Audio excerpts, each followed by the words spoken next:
Hey Dan, just be about 30 more seconds. I forgot to send another link out. Harold may be joining us tonight. Okay.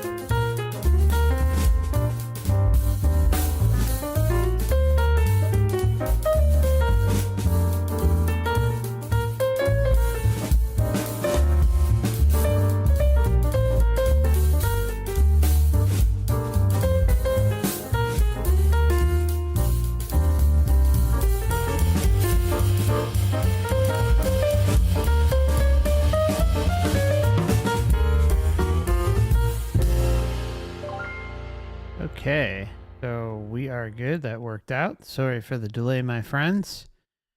As usual, I want to just say hello to Candidly, George, Adam, Stephanie, Priest, Sky, Joshua, Emil, Vinyl Lady. Good to see you.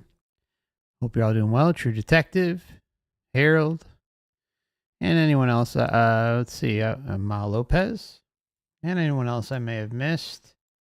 Hope you're all doing well this Sunday evening, or whatever time of day you may be watching. Just as a reminder, this channel is for educational purposes only, and or perhaps entertainment purposes, depending on the eyes of the law and what they prefer. So we'll just cover all the bases. Okay, so got an interesting case for you tonight. Let me just bring this up here. Okay, got an interesting case for you tonight, and we're going to be having Dan from OverWatchChannel and OverWatchProject.com joining us, and also Harold may be joining as well at some point if time permits, and he can he's watching the little ones at the moment, but he may end up popping on at some point, so we'll see. And so anyways, the case that we're going to go over is an interesting one. It's a near-death experience from that happened when he was 6 years old, and he started to have an allergic reaction. Well, that's actually my guess on what happened, although he doesn't really say exactly what it was, but he started having trouble breathing out of nowhere. And, you know, my guess is it was probably like a bee sting or some sort of allergic reaction because he lost his ability to catch his breath and got frustrated.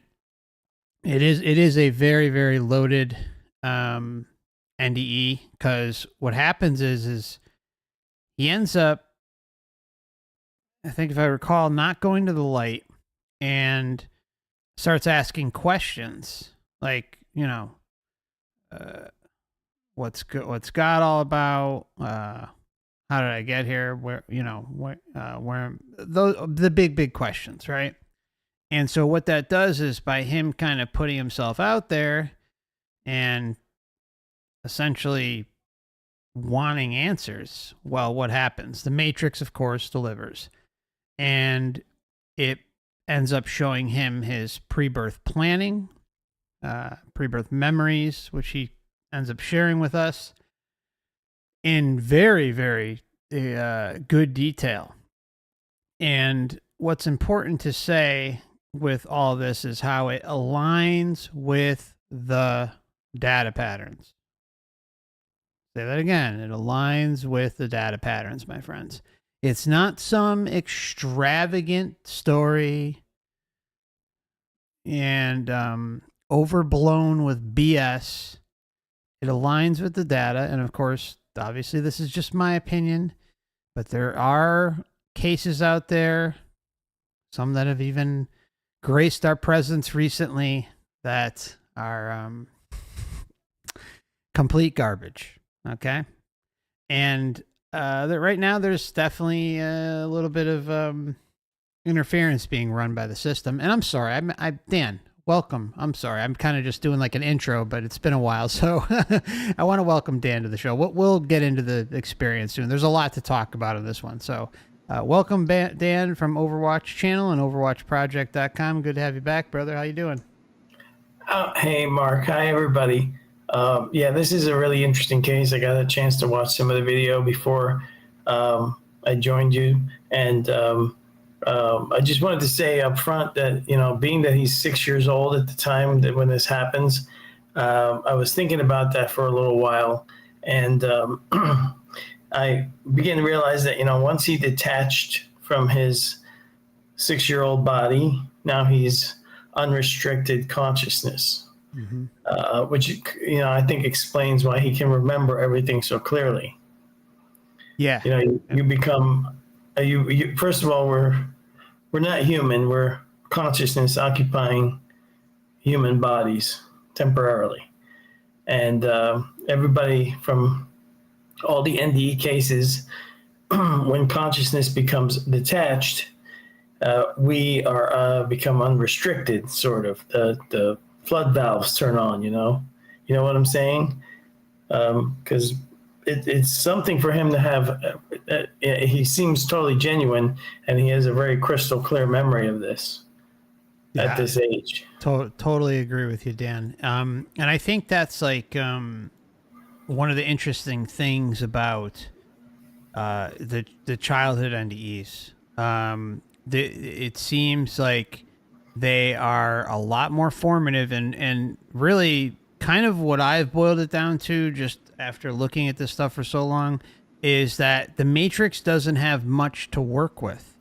And so I think what happens is because it's so limited in its scope, even though, the memory wipe's been applied and all that stuff, they're still in that, especially like he's age 6. He's like right in the sweet spot between, birth and age 7, where he's in that different brainwave state and has limited life experience so far.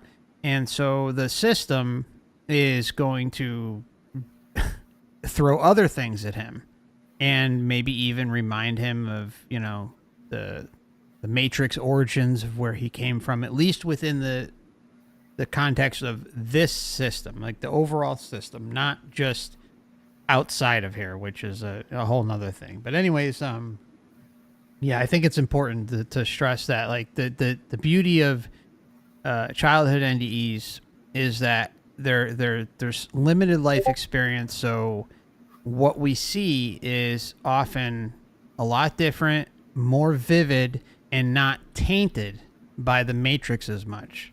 What do you think about that with your own research, Dan? Oh, yes, definitely. So also, I just want to let everybody know, and you already know, Mark, I've been quite ill the last few weeks. Yeah. If I mute my mic or I'm not answering anything for a minute, I just had to step away or cough or something, and then I'll get back to you as soon as I can, okay? Yeah, no worries at all. Yeah, Dan, you got pneumonia, huh? Yeah, I did. But I'm getting better. So no worries. Anyway, yes. So the whole thing, that 0 to 7 age, you got, a human being that isn't interrupted with a near-death experience. But then I think there's a drastic change that happens once you unplug and then get plugged back in. There's a lot of NDEs where people come back with very bizarre new personality traits, new talents, weird things where digital watches stop working, electronics get interfered with. You've heard of all these phenomena that can happen, right? Oh yeah, it's loaded. All sorts of different things can occur. Yeah. Yeah. So, but you dealing with what I think, pure individual consciousness, which is infinite, unrestricted, and probably has access to its future and past self simultaneously. And then this guy is able to have a permanent record of this 6-year-old incident. Yeah. And of course they throw in a life review, which I thought was hilarious. yeah.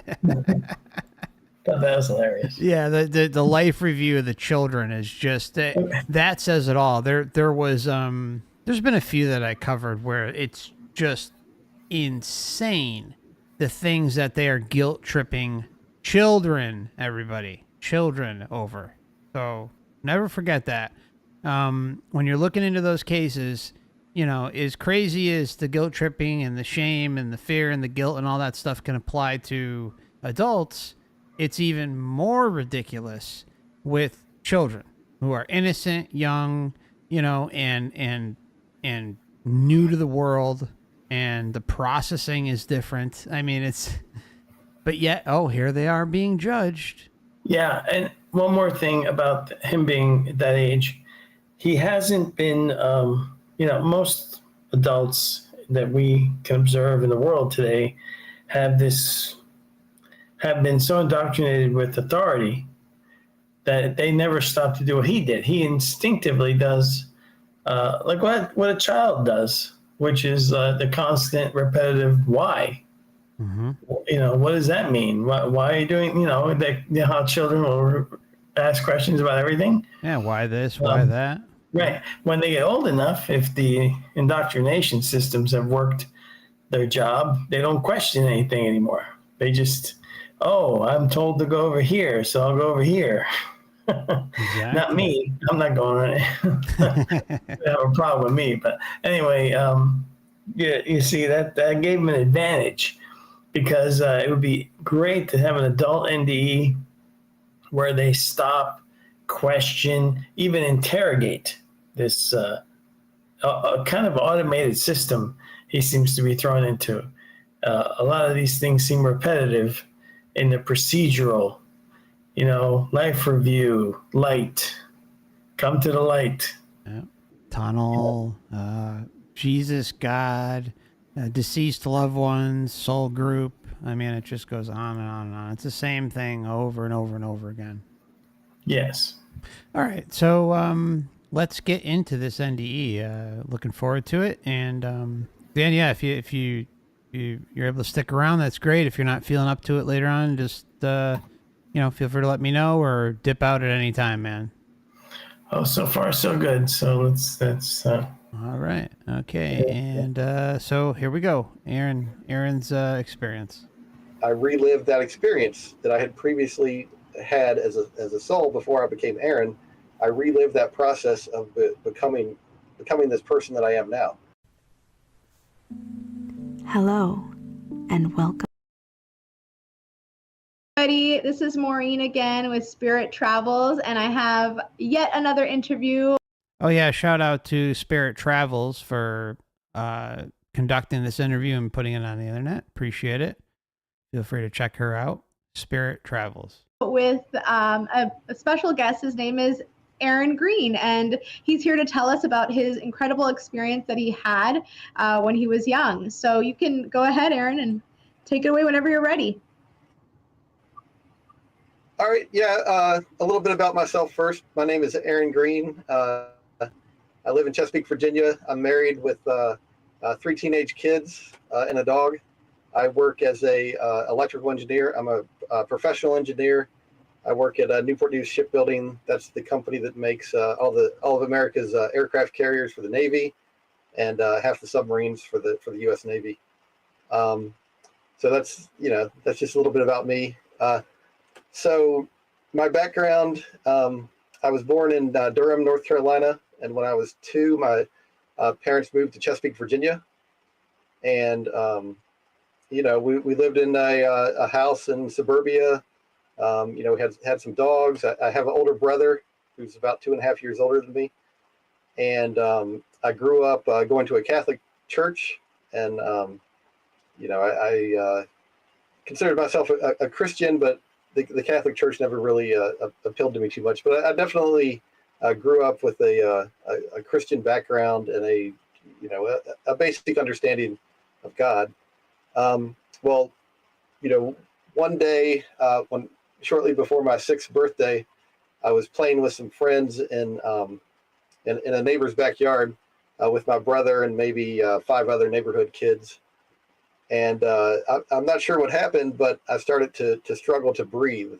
No matter what I did, I couldn't take a breath, and I was getting increasingly upset and frustrated that I couldn't breathe. And I started to walk away from my friends, and I continued to struggle to breathe. And after walking, I don't know, 20 or 30 feet away, something clicked. Something happened that I'm not quite sure how this happened, but the not being able to breathe triggered my consciousness to come out of my body. I left my body, and the essence of me, who I am, was basically hovering above my body, and I watched as my body fell to the ground, and I was just, I guess a free floating soul would be how to describe it. I was just kind of floating there, looking down at my body. It was kind of like waking up from a dream, only it's this life that is the dream, and I was waking up to a greater reality.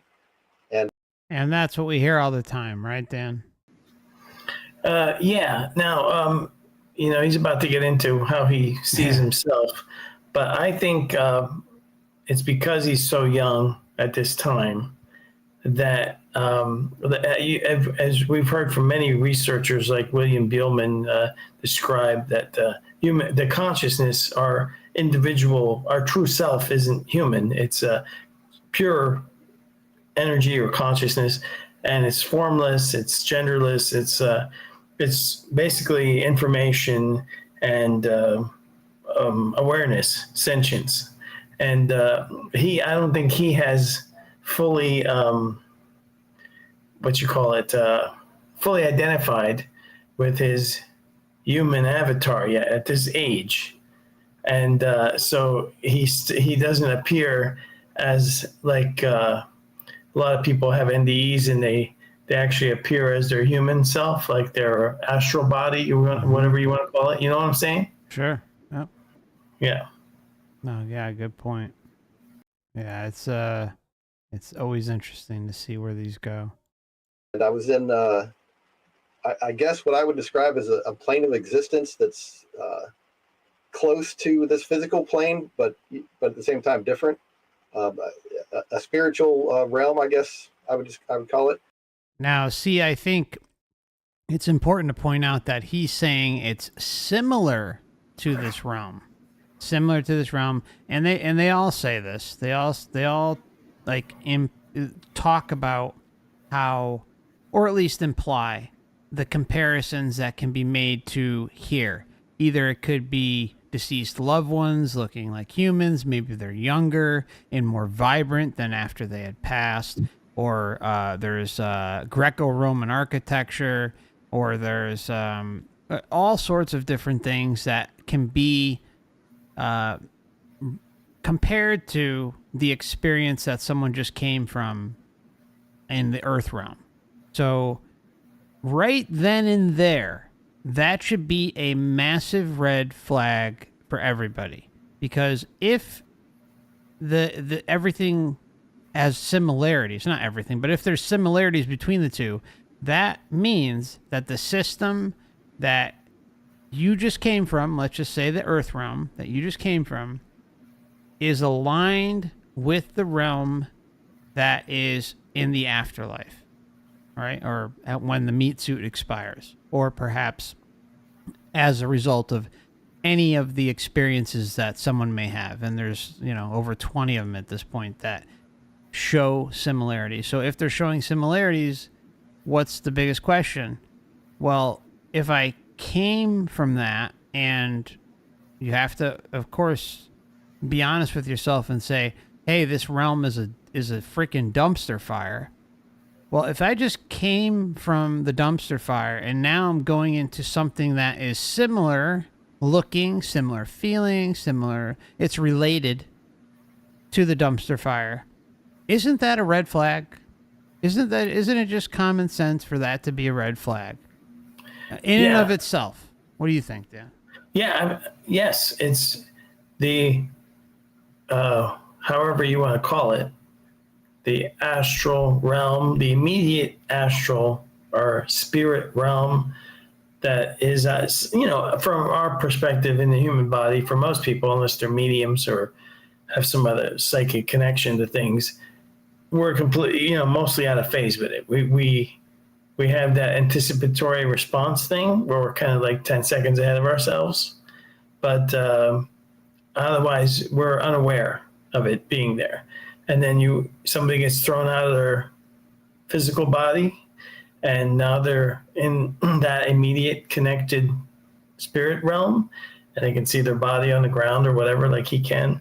And then of course it's got layers, I think, but it's all connected to this system here. And until you get out of the entire system, then you're still in it. Mm-hmm. You either end up on one of these astral environments where it could be like a hollow heaven. For a lot of people who aren't aware, atheists, well, they can end up wherever. That's the craziest one, right? Yeah, because they're just like, it's like taking somebody from like a town that has 300 people living in it and dumping them in the middle of Times Square in New York City. And every predator, criminal element can tell, well, that's a naive out-of-towner who doesn't know anything. That's really great comparison. So, but, and then there's people like you and me and a lot of the followers of your channel and my channel, and have researched this stuff also. And you're going to probe out to get out of here. I think it may be as simple as just in the intent of I'm out. And you're out. I'm convinced that's what it is. I mean, it does seem that easy. It does. I mean, why wouldn't it? If it's everything kind of points towards that. I don't know. I mean, I'm kind of going in it that way and not looking back. Sure. I mean, even in the physical realm here, there are things. I mean, sometimes you don't want to do that, but let's say you're at a job and you're miserable. It's making you miserable, and but there's nothing to stop you from getting up out of your chair, just saying, "I quit, I'm out," and just walk out the door. Yeah, exactly. I mean, people get like into this. Sorry, it's losing my breath here. Take your time. People get into this mode where they may want to not upset their employer, or they want to give them the 2 weeks notice, but literally you could just get up and walk out. There's nothing anybody can do to stop you. So why not also in the whole sense of the reincarnation system, I'm out, and just leave. Yeah. Well said, man. And as I was floating there next to my body, I was still me, but I was gradually becoming more and more intelligent and aware, and I just fundamentally understood that I was something different than my body. I was this free floating soul, I guess. And a couple things happened very quickly. One was that my whole life, those 6 years, basically, flashed before me. Like I relived in detail all those 6 years in like a fraction of a second, almost. It happened very quickly. But a couple of things that I want to point out about that I think are very interesting is, I relived my experience and everything I had done and my emotions and feelings and all that stuff. But I also, I got to experience what my parents had felt, during our interactions during my life. I could not just feel my own feelings, but I could feel their feelings and how they had felt interacting with me. And a couple of things really stood out. One was my mom's love for me. That really, it seemed simultaneously small from the spiritual perspective, and yet important and influential to me and to, I guess, the world as a whole. Like it was important that she loved me, and that really stood out.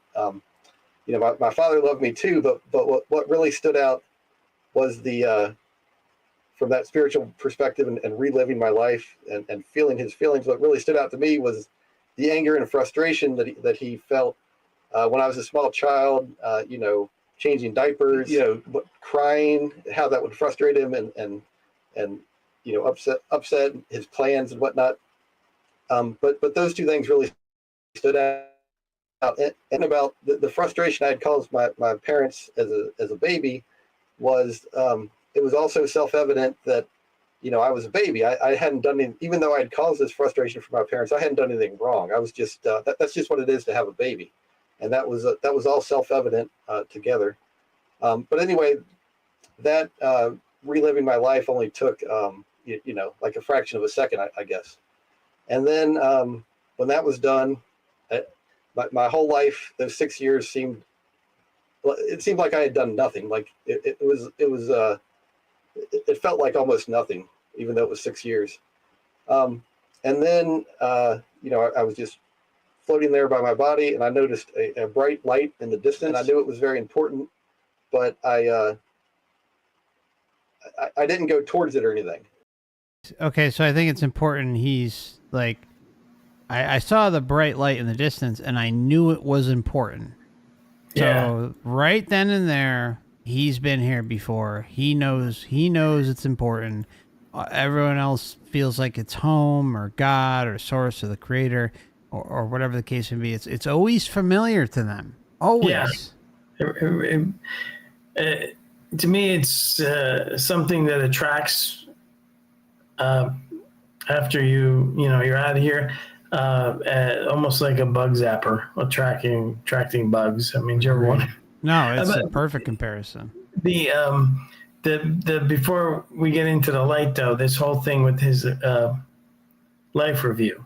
Now, he's only 6 years old, and he's getting baggage about what he, as an infant, what the diaper changes, how they annoyed his father. How dare he? Yeah. Now, first of all, let me just point out this Earth realm incarnation system, the absolute total invasion of privacy that goes on with these life cycles, where they can replay everything and they can network you into what other people are feeling, and and it's all done on purpose because it makes you feel bad for anything that you caused that was negative. And there's no way that you can be perfect enough to ever. So you imagine he's only 6, but if you're 80 or 90 years old, and then you die, and then you get a 90-year life review, the baggage that's attached to that, and the way that can be used to manipulate you, and so you have to kind of like create a mental shield, I think, where you kind of can analyze this logically, that you couldn't have possibly have done anything better, even if you because you didn't have all the information that you do until after you die, and because of the conditions set up by the realm that you didn't make, you didn't create it. So if things got crappy along the way, where you affected other people negatively, that's more on the system's creator than you. Mm-hmm. And that's a mindset you have to have, because I don't know, you may not be able to escape the life review. He says he got it downloaded in like a split second. Yeah, it's I mean, I think really the just grilling a child is ridiculous. It is. It's but it seems to be automated in some cases. Oh, I think the entire process is. I mean, maybe there's some exceptions, but maybe depending on how much of a rebel you are, perhaps there could be some beings that insert themselves. But yeah, I think the entire damn thing is automated. Yeah, it's automated and it tweaks. There's exceptions, because not everything can work on everybody the same way. And I think because of the massive invasion of privacy, they know you inside and out, or at least what your human self did. Exactly. And how that can be used against you. Exactly. They every single second of every single minute of every single day, month, year is recorded. We know that because of the life review. And if that doesn't say something, again, I don't know what does. And really, as above, so below. Exactly. You sign up to use an online service, and they give you this ginormous terms of service and privacy policy that you couldn't even begin to understand unless you're a lawyer and you spend like a month reviewing everything. And, people just click, I accept. And now you've given away your privacy. Well, I think the system here works the same way. Just, the entry director takes care of that when you come in. Yes. Very well said. I totally with you on that one as well. Although I could have, but I made the conscious choice to just stay floating there. And as I was floating there next to my body, I had the question, what am I? And I was able to see myself floating there. And what I saw was essentially a round orb with a very faint glow to it. And that's what I was at that point.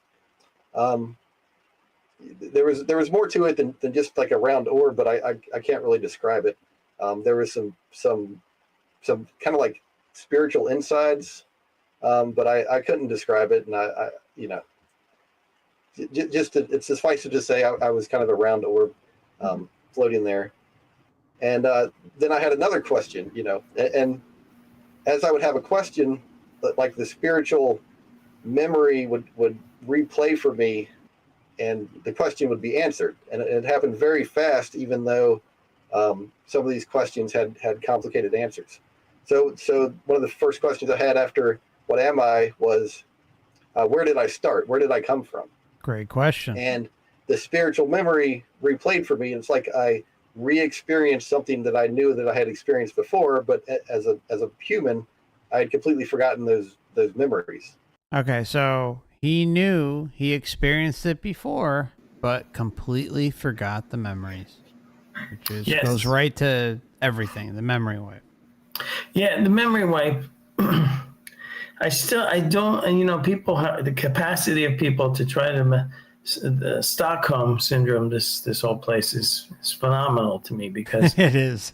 There is no way that you could pass this off as some kind of school when you keep getting wiped and reset. It doesn't make any sense at all. There's no way to explain that on any level. It defies logic every step of the way.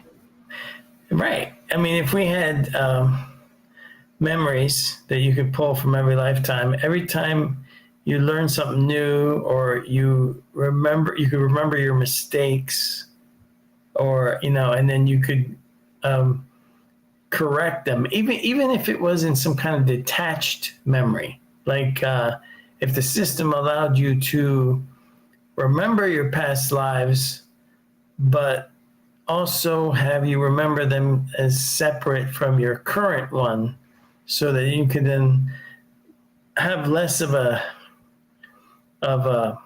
suffering or emotional attachment to the previous ones, and more of a learning experience.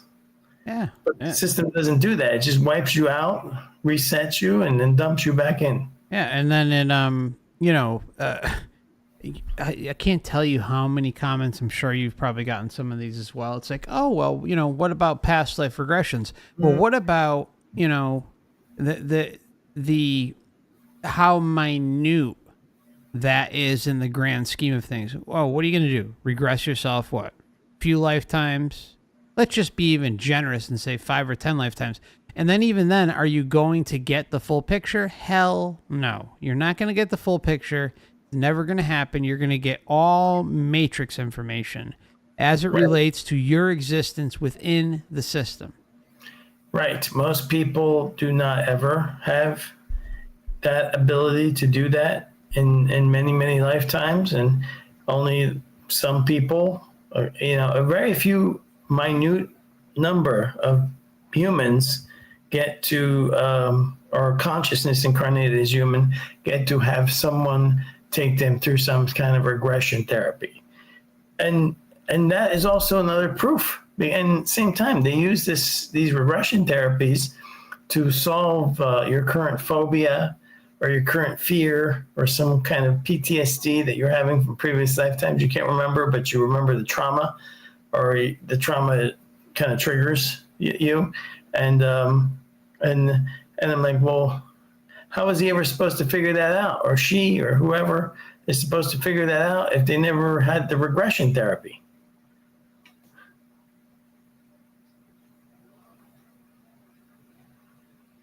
And as you pointed out, it's important to say that the memories that, or I'm sorry, the I guess the subconscious memories, which that's what it seems to point at, like over and over and over again, is that you are bringing in the traumatic memories, the stuff that is going to affect and bother you and make your life either a living hell or at least rocky while you're here.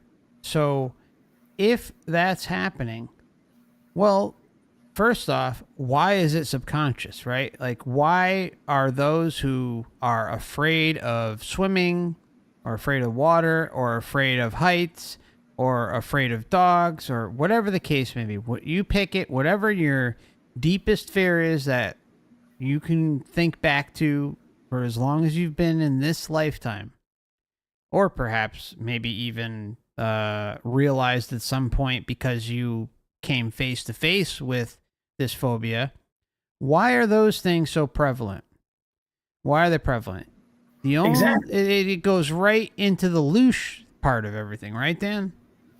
Yeah, sure. So you drown. Somebody lives and they die of drowning. The next lifetime, they don't have any memory of that at all.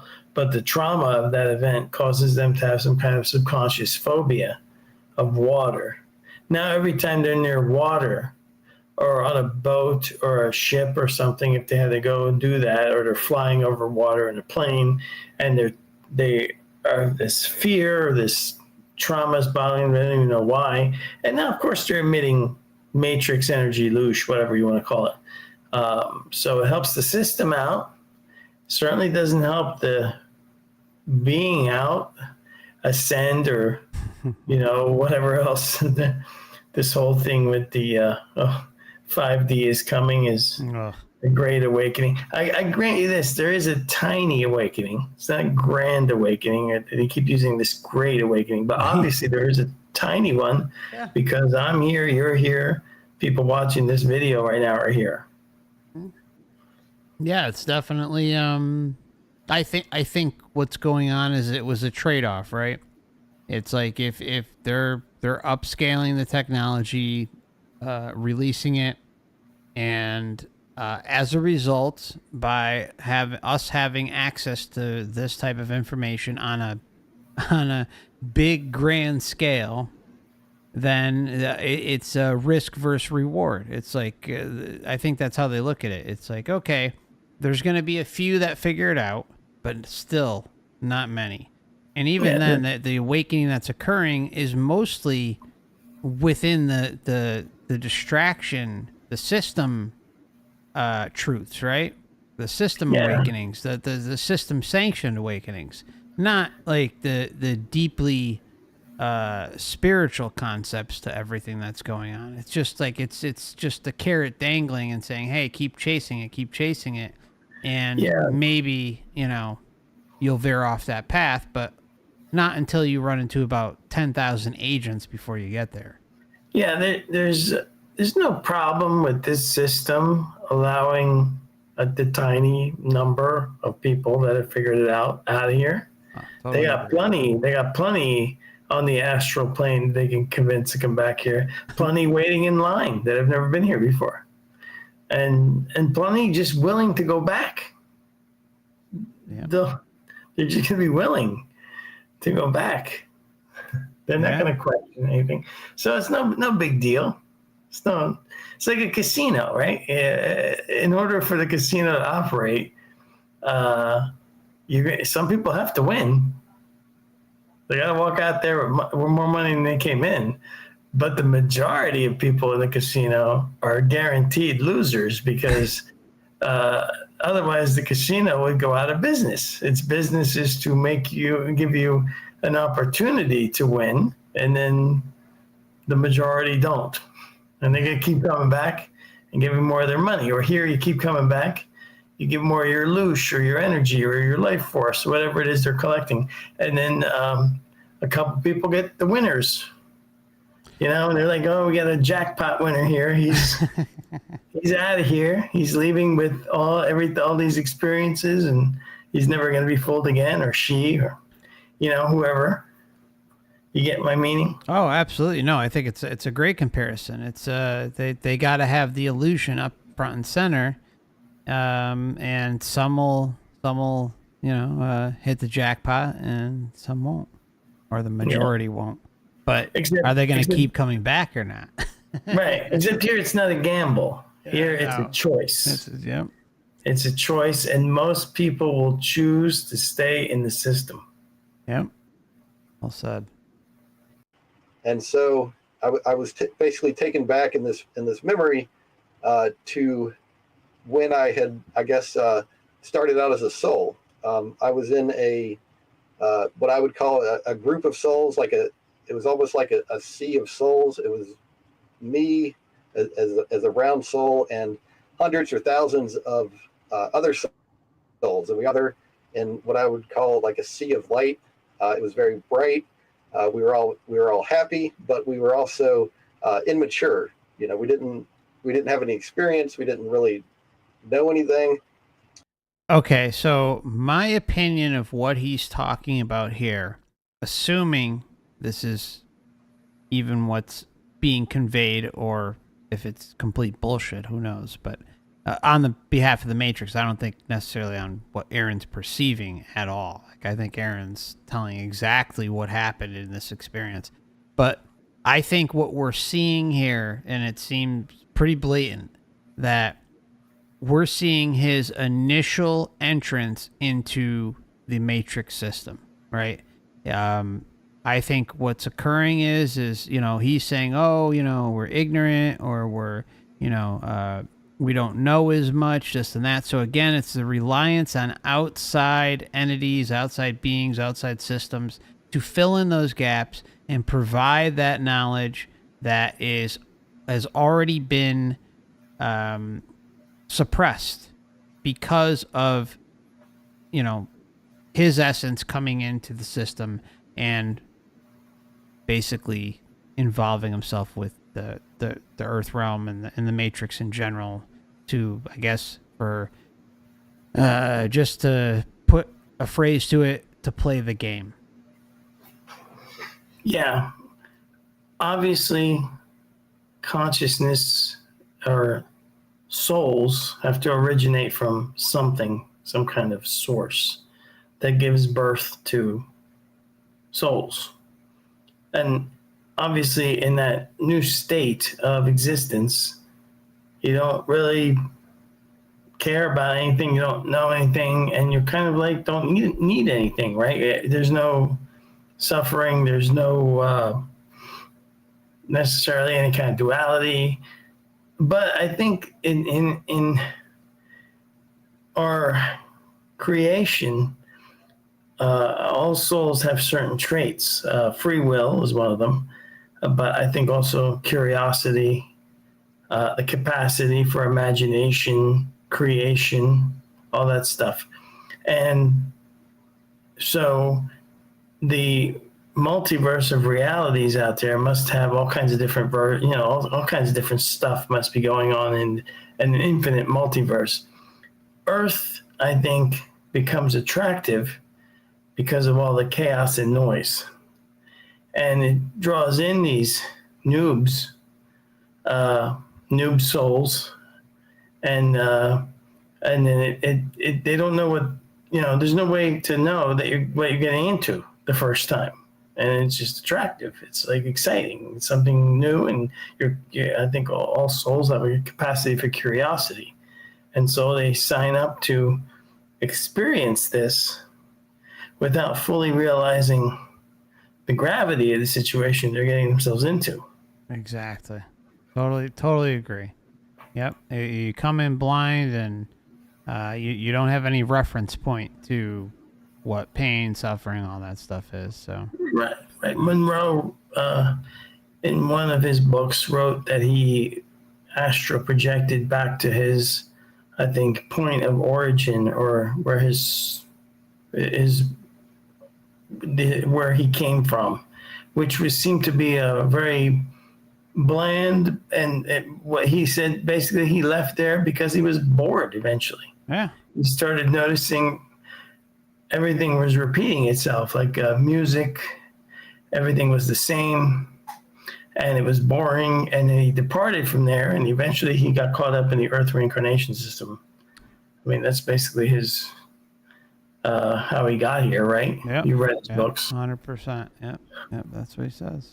I mean, it makes a lot of sense, you know. It does. I mean, if you've never encountered evil before, you don't have any defense against it. Obviously, you know, there is something to what when we do get out of here, we are going to be quite knowledgeable of stuff. Damn right. They're not gonna be able to pull any of this bullshit. I'll just say right now, for the rest of our existence, none of this bullshit's gonna ever happen again. Right. It's kind of like the School of Hard Knocks. Exactly. Even though we had the capacity to access, I guess, deeper information, we didn't have any need to or any desire to. So I existed in the sea of souls with other souls, and we were all very happy, but immature. And periodically, some kind of treat or a gift would come down for all of us, and there was one for every soul. And as a kid, it reminded me of a cookie, but it wasn't a cookie. It was something spiritual that I couldn't explain, and it made us happy. We were all glad to get it, and there was one for everyone, and it was good. And one time, these gifts came down, and there was one fewer gift than there was souls, and all the souls knew this. And I made the conscious decision, okay, if there's one fewer than the number of souls, then I will pass on mine, because all these souls around me are just like me, and I know that they're going to want this. And so I gave up this gift so that everyone else could have one. And when the last soul got their gift, I was very gently pulled up out of this group of souls into some higher space. And I was continued to look down at all these souls that I had been with, and a higher level intelligence communicated with me, like telepathy or mind-to-mind communication, and said that, what I had done, get up this gift for others, was very, very important, and that, it was a good thing. Okay, so this is, again, massaging his ego, trying to get him to, to convince him to continue on within the overall Matrix system. And something I talk about regularly is all it cares about is convincing you each time. Once it convinces you, it moves on and goes to the next individual that it has to convince, if it even needs to convince you at all. But I don't know, it's just like the same playbook over and over and over again. And this right here is a data point. It really is. It shows, for instance, there was a woman I interviewed who had a very, very rough life script. Her name was Mary. You guys can find it on all the platforms. And we talk about her shared death experiences. She had one with a dog, this and that. But she also had pre-birth memories. Very, very minor pre-birth memories. But basically what she remembers is sitting by a tree with a couple other essence beings, let's say, and some entity comes up to her and says, "Oh, we really need you to go down to Earth. We need your help. It's time. Can you go for us?" And then how convenient, Dan, there is another entity sitting next to her and a few others. And Mary says, "Okay, I'll go, but only if someone comes with me." Well, someone of course says, "Oh yeah, I'll go with you. And Mary's like, "All right, we'll go." So they get all prepared, they start picking out their next lifetime. Well, Mary moves forward to basically be reincarnated, and as she's coming down to Earth, the one that was supposed to come with her didn't come. Like, she basically went up to the point as far as convincing her that she was gonna have a companion with her, and said, "Oh no, screw you." And the entity, or whoever it was, basically, in my opinion, a parasite, she was set up, and that entity did not come to Earth. But she did, and she was... I mean, how screwed up could that possibly be? Yeah, that's screwed up. It's just... And there's another way to look at this whole waiting area where they're feeding him cookies or whatever he said it was. I understand that there's a difference on how time works in the physical Earth realm, and as soon as you hit the astral, there's different rules for time, space, and all that other stuff. But in this case, it's also consistent with this whole thing that we've seen in OB reports and NDE reports, where there's a lot of traffic waiting for incarnation. And this could have been some kind of a noob waiting area where, we can't send, these souls down. We got no bodies for them. So you got to wait. So they kind of put them in like a holding area. And then they do this little game with the so-called cookies. And then when they're ready to incarnate somebody, they drop one less cookie and see who doesn't take it. And then that's the next one in line. I mean, you can look at it that way too.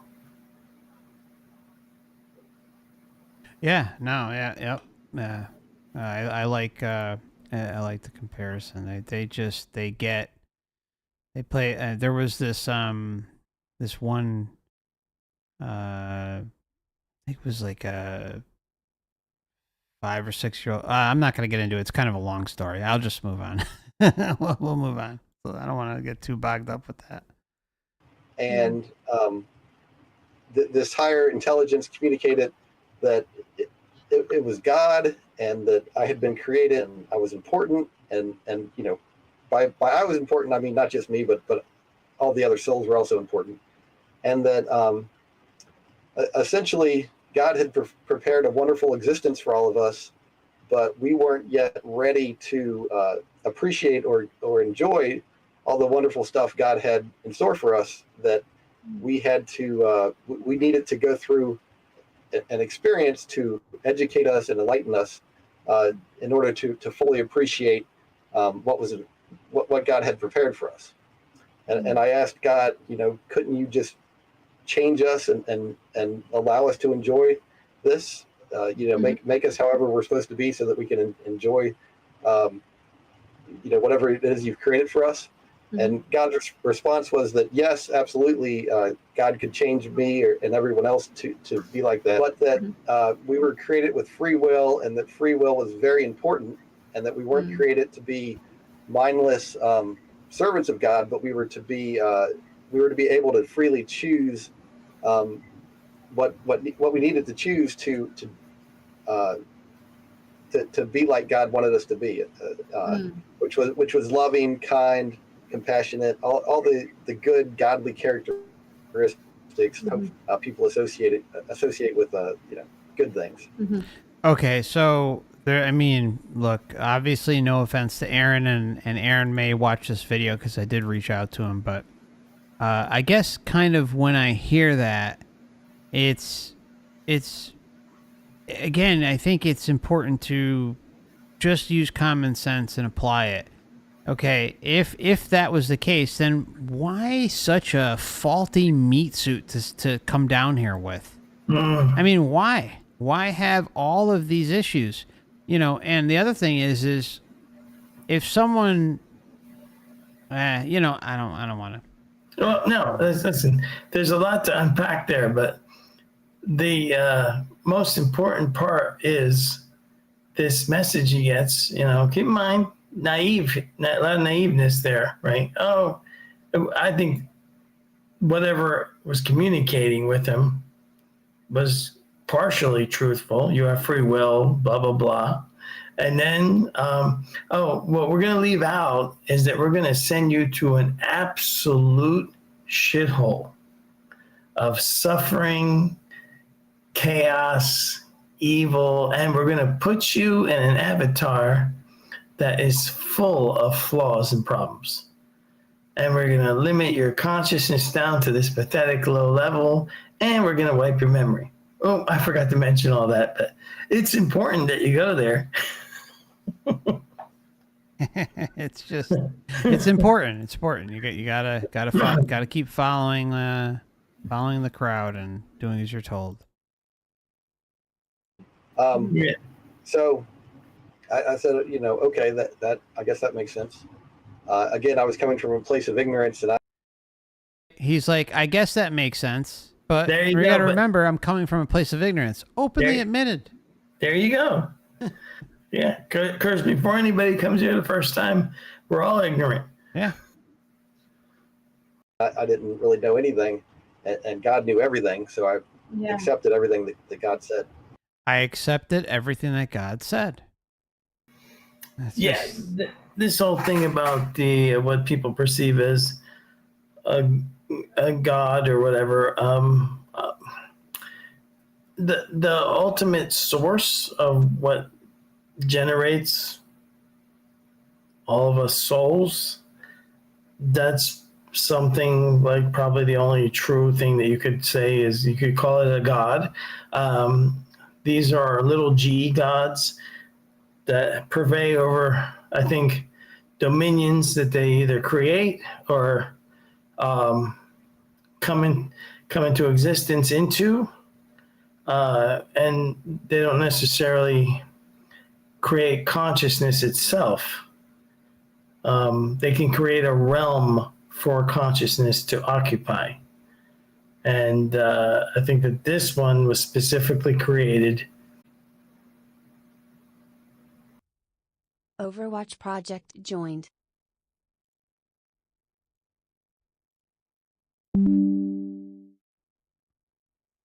All right. Hopefully this fixes it. I'm here. All right, you're here. All right. Everybody in the chat. All right, so everyone's saying it's buffering and distorted. Yeah, if that happens in the future, guys, just let me know. I had no clue that was going on. No, I think it's definitely if there's that many votes that said yes, then that's not good. God, I hope it's not too bad. All right, okay. All right, so I'm sorry, Dan. What were you saying before that? Well, are you able to, because you're recording this also, right, Mark? So you can repost this without the static later. I hope. I don't know if I hit record on this one because I had it on three platforms, so I didn't think anything of it. I hope it's recorded, but I hope maybe it'll resolve itself. But Hope so. yeah, sorry guys. I'm sorry, Dan. But what were you saying before? Hopefully it's better this way. I was talking about this interaction he has with what he considers or what he thinks is God or a God. And, I was just saying how the only true God would probably be the source of conscious beings itself, but we don't know what that is. I think in the some of these older texts, they refer to it as the all, or an unknowable all, right? Mm-hmm. And it would make sense as kind of unknowable, and we don't go back there. We don't go back to source because we're not meant to go back to the womb where we came out of. And then these other beings are on a higher level at some level, but they can create domains or areas. Like we know that on the astral plane of Earth, there are these hollow heavens created by people with similar beliefs. They're just kind of generated realities. Yeah, intention is creator beings. Yeah, creates. Yeah, and the system plays on that because it keeps you in the system.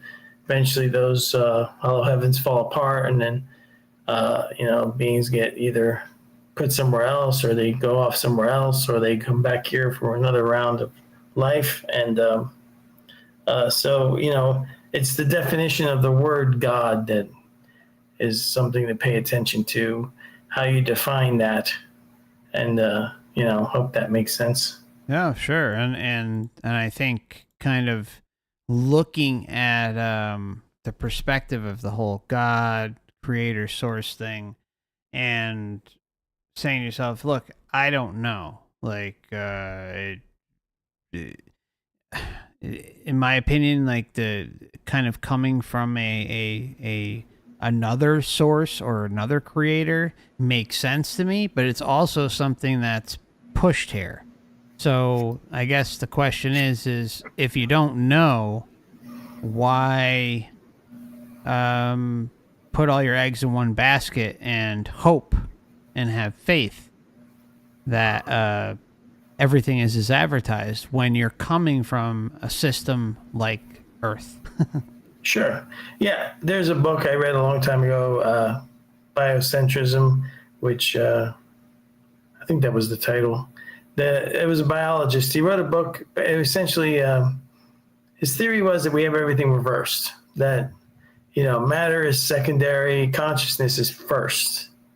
And if you apply that to like the official kind of materialist stupid theory of the Big Bang Theory, which makes no sense, but you reverse that and you say, well, maybe it was something, maybe because even if there was nothing, there has to be something to define nothing.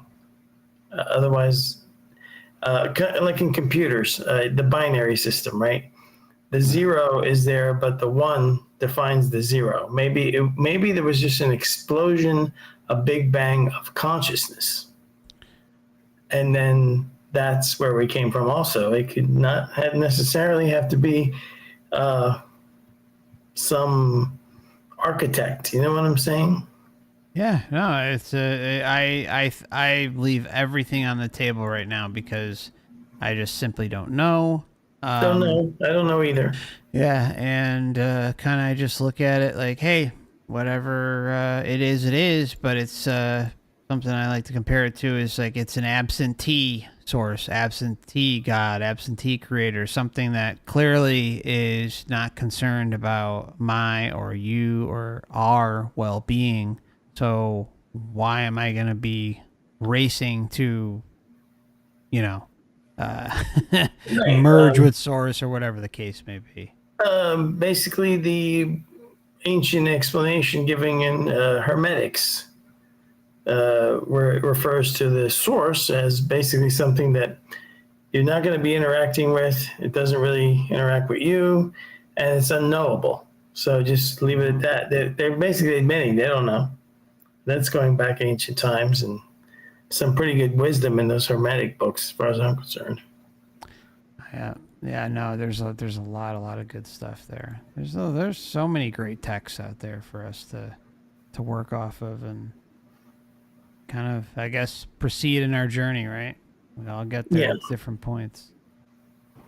And God was going to ask me if I was willing to go on this difficult journey that was prepared for me, but that it would be extremely short. This difficult journey was going to be very short and worthwhile. It would be totally worth it. And then before I went on my way, God asked if I wanted to see God's face, and I thought, okay, sure. And so my attention was turned from all the souls I had been looking at that I had previously been with, and I was faced towards a giant sun, like, looked like a huge sun. And as part of this huge sun was millions and millions of souls that were all kind of together in a large group. And these were like more advanced souls I had been with were. And some of these souls kind of like came to the surface and they wished me well. And they had gone through this kind of difficult journey that I was about to go through. And they basically, wished me well, and they said that I would join them when I was ready. And it sounds like Harold's experience. It really does. Like how he talked about. Oh no, I'm sorry, not Harold. What was it?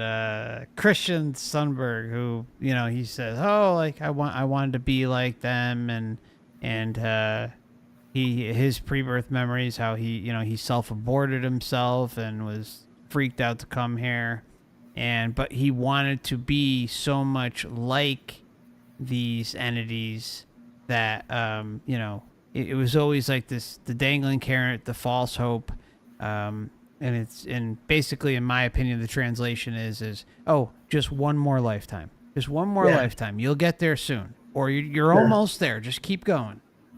This system follows the same kind of pattern as domestic abuse and narcissism. It does, yeah. I mean, I'm sorry, but that's what. If you look at all the totality of the information, that's what it looks like. And then promises, these stupid promises, very con artist type behavior.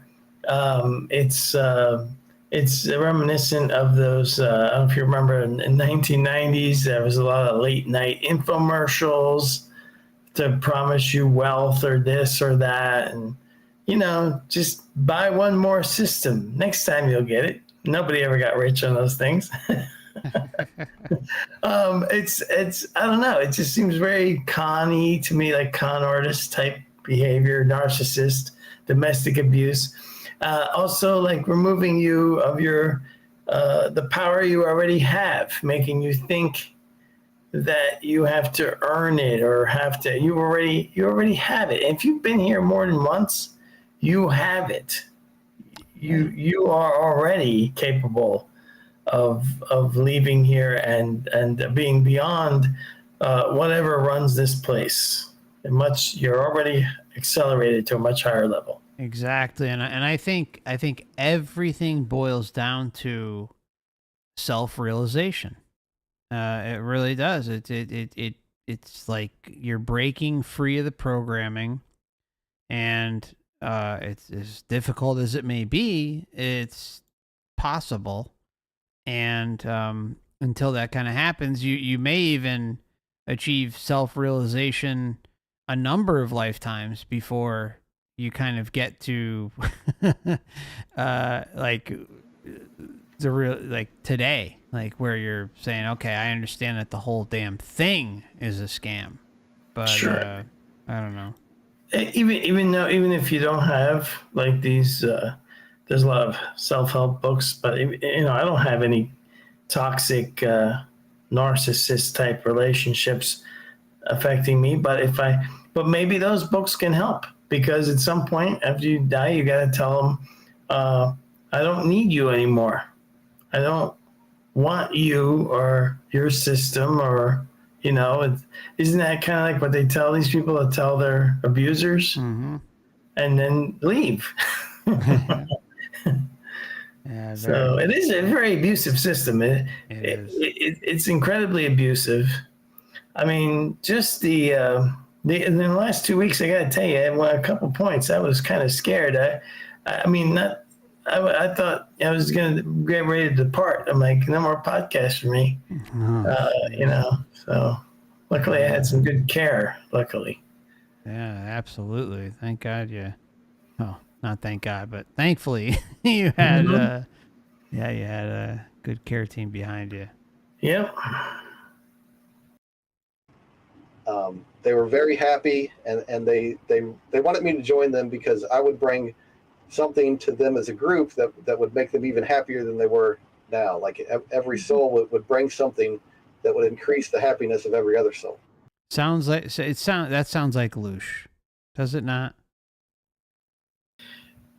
Yes. Yeah, I mean, They were very happy, and they wanted me to join them because I would bring something to them as a group that would make them even happier than they were now. Like every soul would bring something that would increase the happiness of every other soul.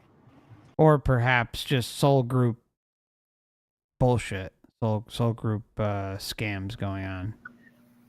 Sure. Yeah. These soul pods or soul groups. I mean, it's ridiculous. It's especially when you get people that like these ridiculous numbers of reincarnations. If the system was really about learning, yeah, you may have to come here 3-4 times maybe to get a good perspective from every angle. Maybe one time you're this type of person, next time you're that kind of person. I mean, how many different kinds of people could you possibly be? How many different kinds of lifetimes do you have to live to get the learning part done? Yeah, how many times are you going to be hung up on some BS? I mean, really, if you look at it, you can have duality. You can have good, bad, and then you could kind of have, I guess, the as best as possible, the center path, which could, should theoretically be maybe your spiritual awakening, your self-realization period, maybe. I don't know. Yes. Just throwing it out there. I have no clue. No, I mean, it's just, it doesn't make any sense. There's no logic to it unless you start looking at it. I mean, I understand it's not easy for people don't want to think about it this way. At the same time, it's kind of simple because once you think about it this way and understand your free will, and all these people, let's say they all bring out the consent at some point. They do. And if you understand that, now you understand the true nature of the earth realm, and then you can leave it. And if you don't understand the true nature, then I think the system will find a way to keep you in its orbit here. Mm-hmm. No, that's. I think that's. Yeah, I'm totally with you on that. And even just. Oh, sorry, I put up the timer somehow there. Sorry. Yeah, and I think just. A brain fart. Continue. I'm sorry. Screw me up. Oh, I'm sorry. I was gonna say. Out of body experiences too. You can, if you leave your body and realize that you can change things at will with your intention, that should be that should make everyone feel very, very comfortable in that they are in control. Nothing is going to stop you. Yeah. So once you're out of body, your physical appearance can basically be anything you want it to be. Mm-hmm. Unincarnated souls are basically able to shapeshift into whatever, or to just appear as light or beings of like an orb, like what he was describing. Yeah. On top of that, travel is instantaneous. Yeah. And then your intention. This is why it seems obvious that there has to be a distraction, because your mindset, what you're focusing on, and what your intentions are, and how you perceive authority. These are the key elements. Absolutely.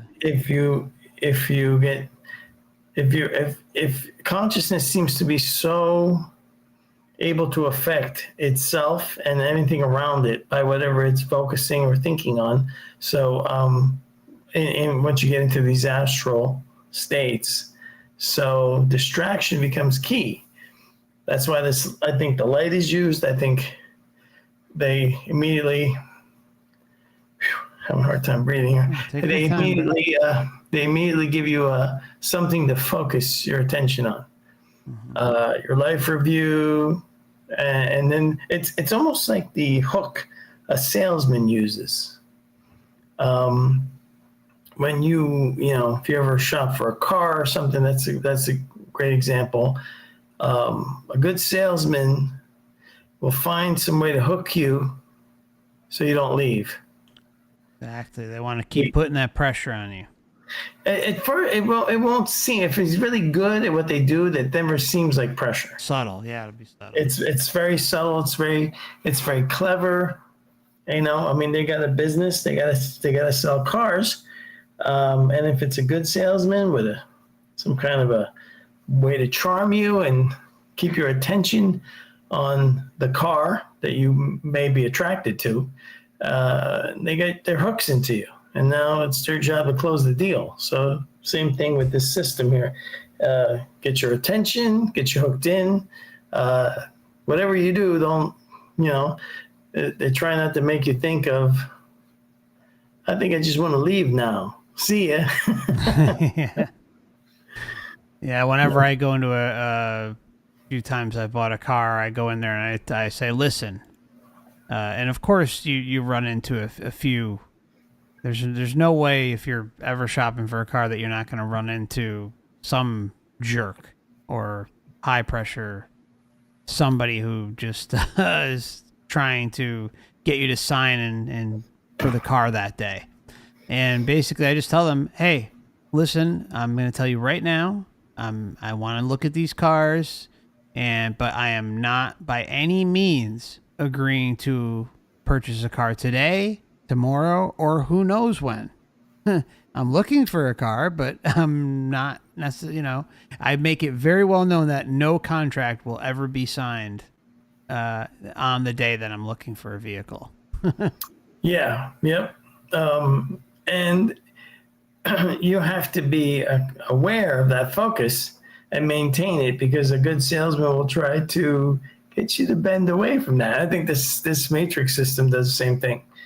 If you start questioning it, it will start giving you answers, but they're also kind of designed to distract you at the same time.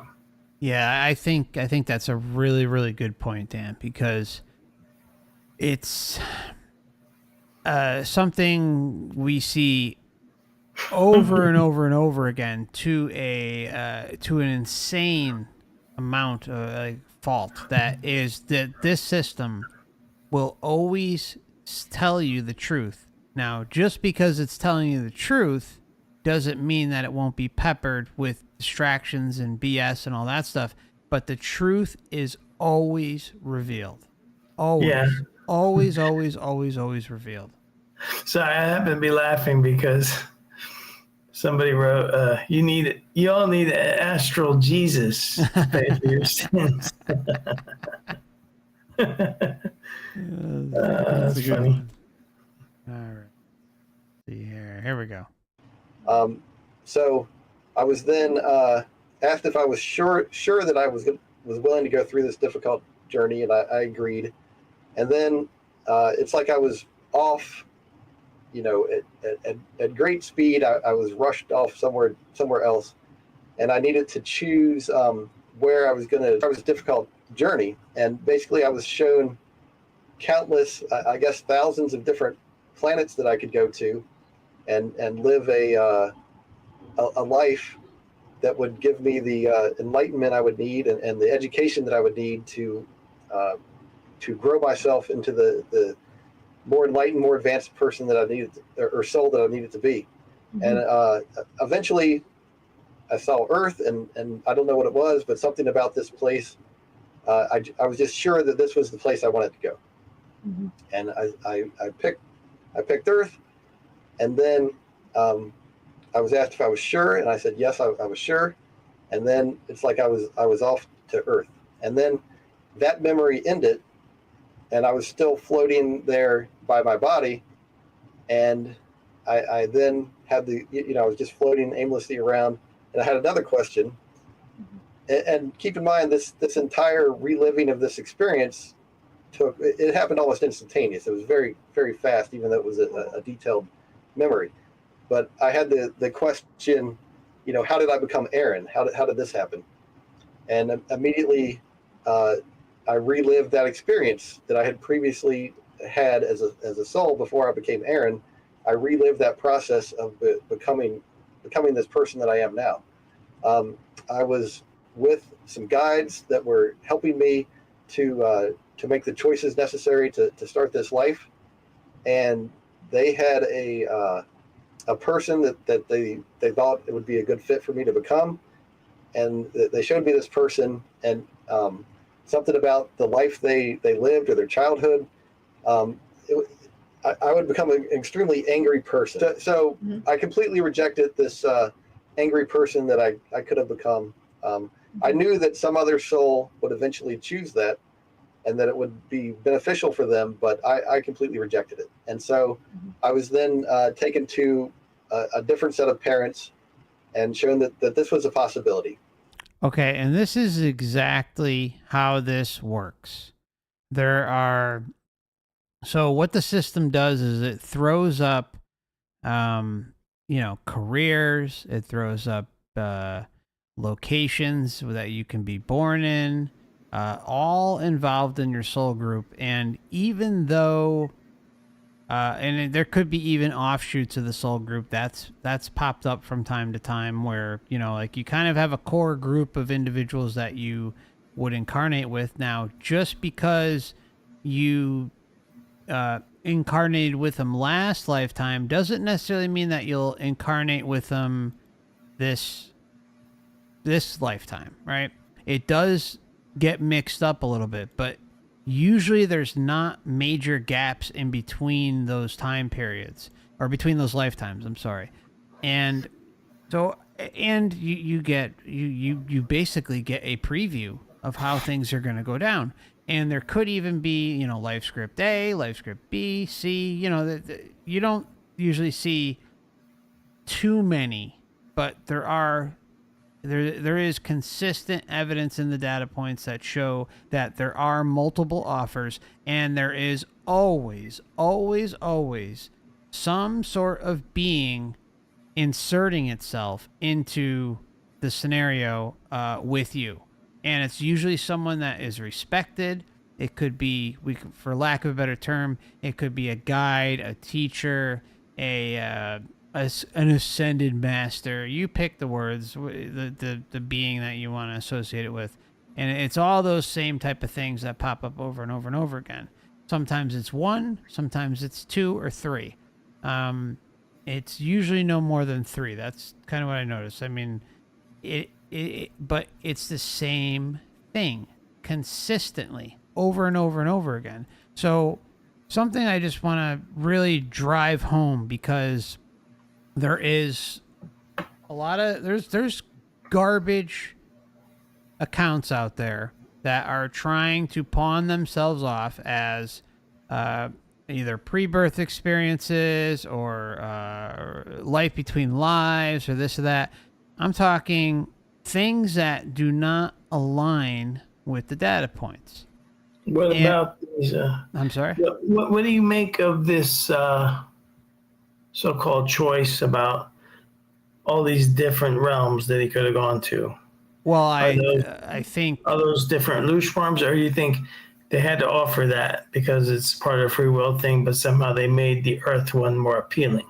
Okay, well, I think that's a great question. I have no clue, but if I had to guess, I don't think that, with the complexity that is this system, I don't think for a minute that this is the only physical realm that they have control of.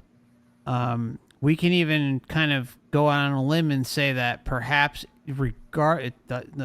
put whatever you believe about space aside, because it does not matter. I'm saying, you know, you have these, what they call planets out there, right?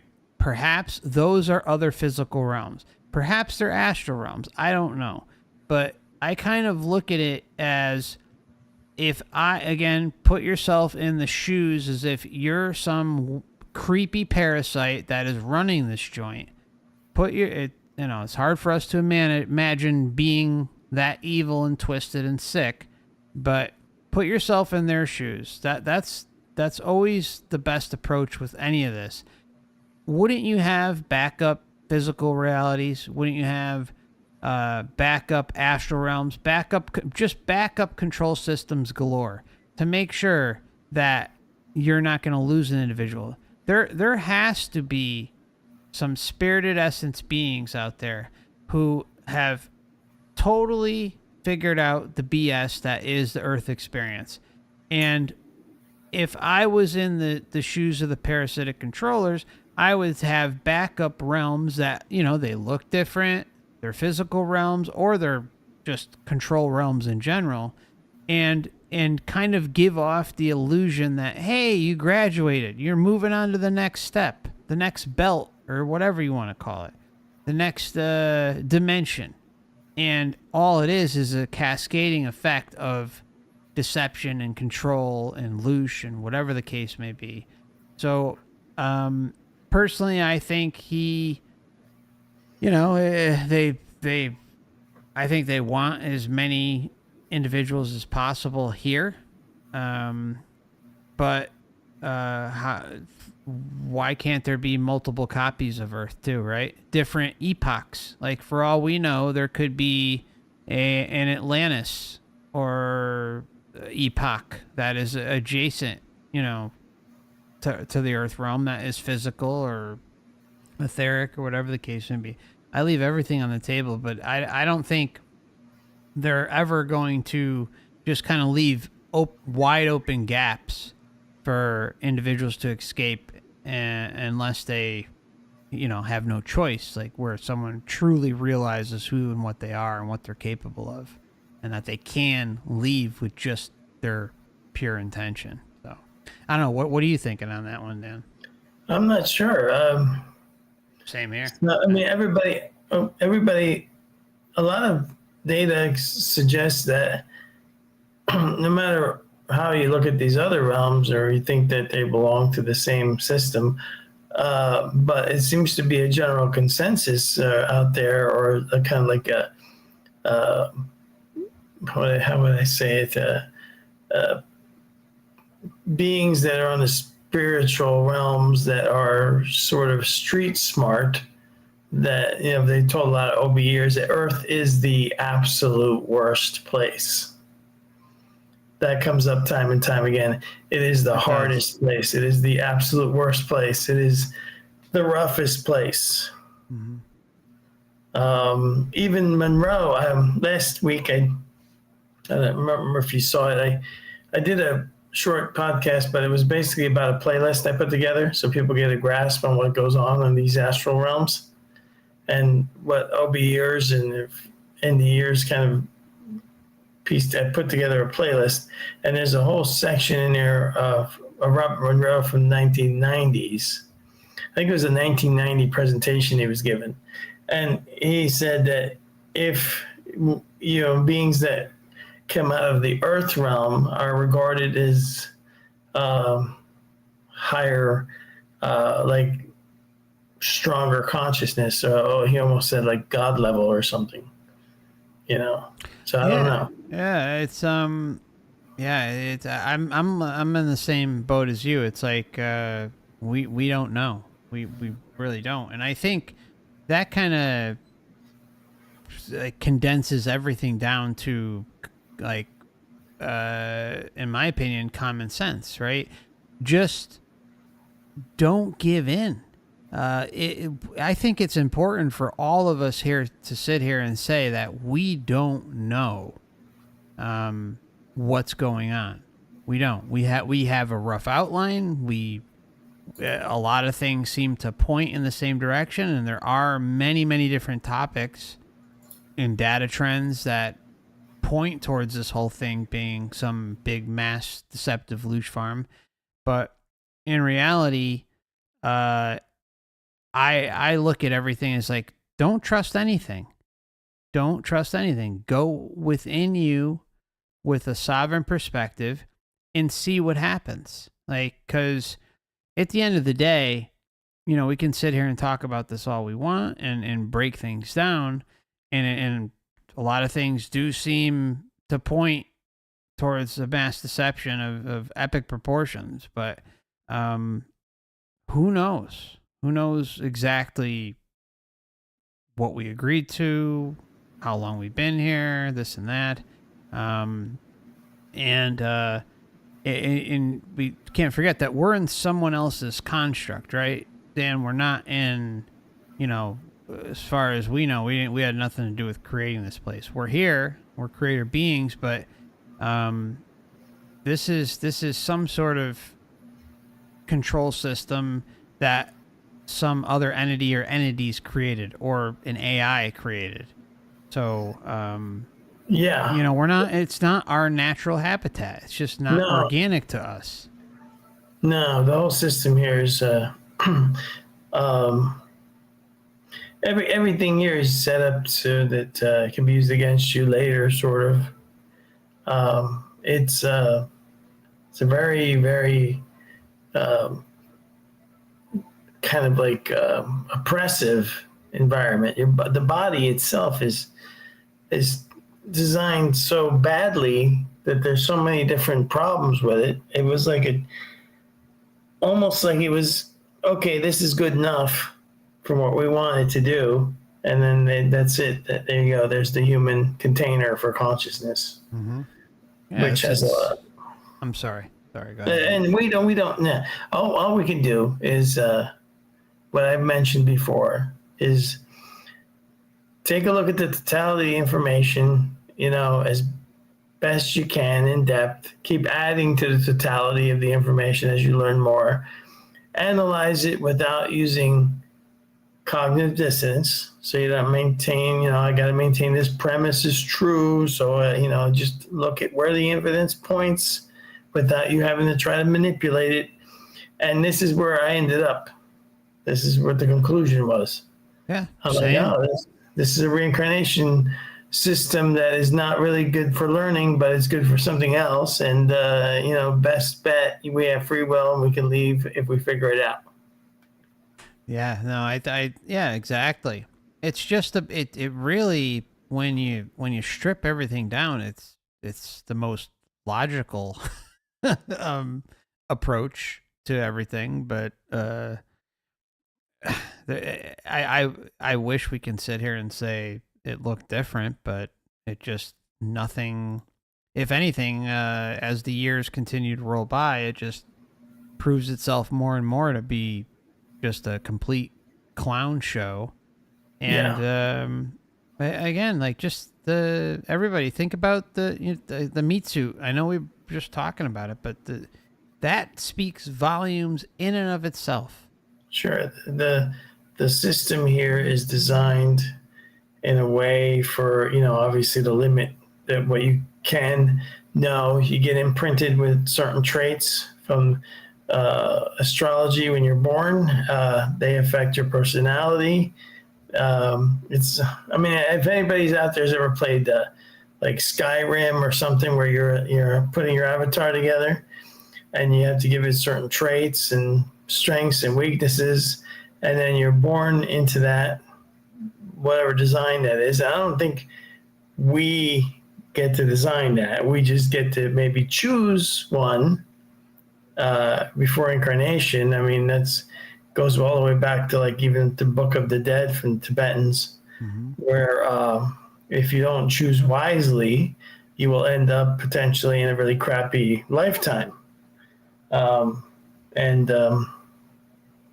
So that's you know, that's how the system works. Yep. Yeah. No. Really, really, really well said there. Yeah. Tibetan Book of the Dead, and then all the rituals that are involved with and going through the bardos. I mean, it's just, for as much truth is contained in that book, and just in Buddhism and Hinduism and Gnosticism and all that stuff, it's still only it's it's there for a reason, to thwart us from truly realizing who we are and thinking that we need to do this or we need to do that. And all it's doing, if the base concept of a teaching is stripping us away from our sovereignty and stripping us away from realizing the illusion, despite it saying, hey, it's an illusion, then that again should be just red flags should be going off everywhere. I mean, it's incredible. Yeah. And I saw the parents saw who they were, and I saw the options available to those parents of all the different kinds of kids they could have. And what really appealed to me was I wanted to be a girl because I didn't want to be, I felt like girls were less prone to violence, and I really didn't want to, I didn't want to become some kind of hurtful person. And I also saw that they could have a redheaded child, and I really liked the idea of being a redheaded girl, because I saw that redheads were kind of rare, and that rarity appealed to me. Like I really thought that was neat.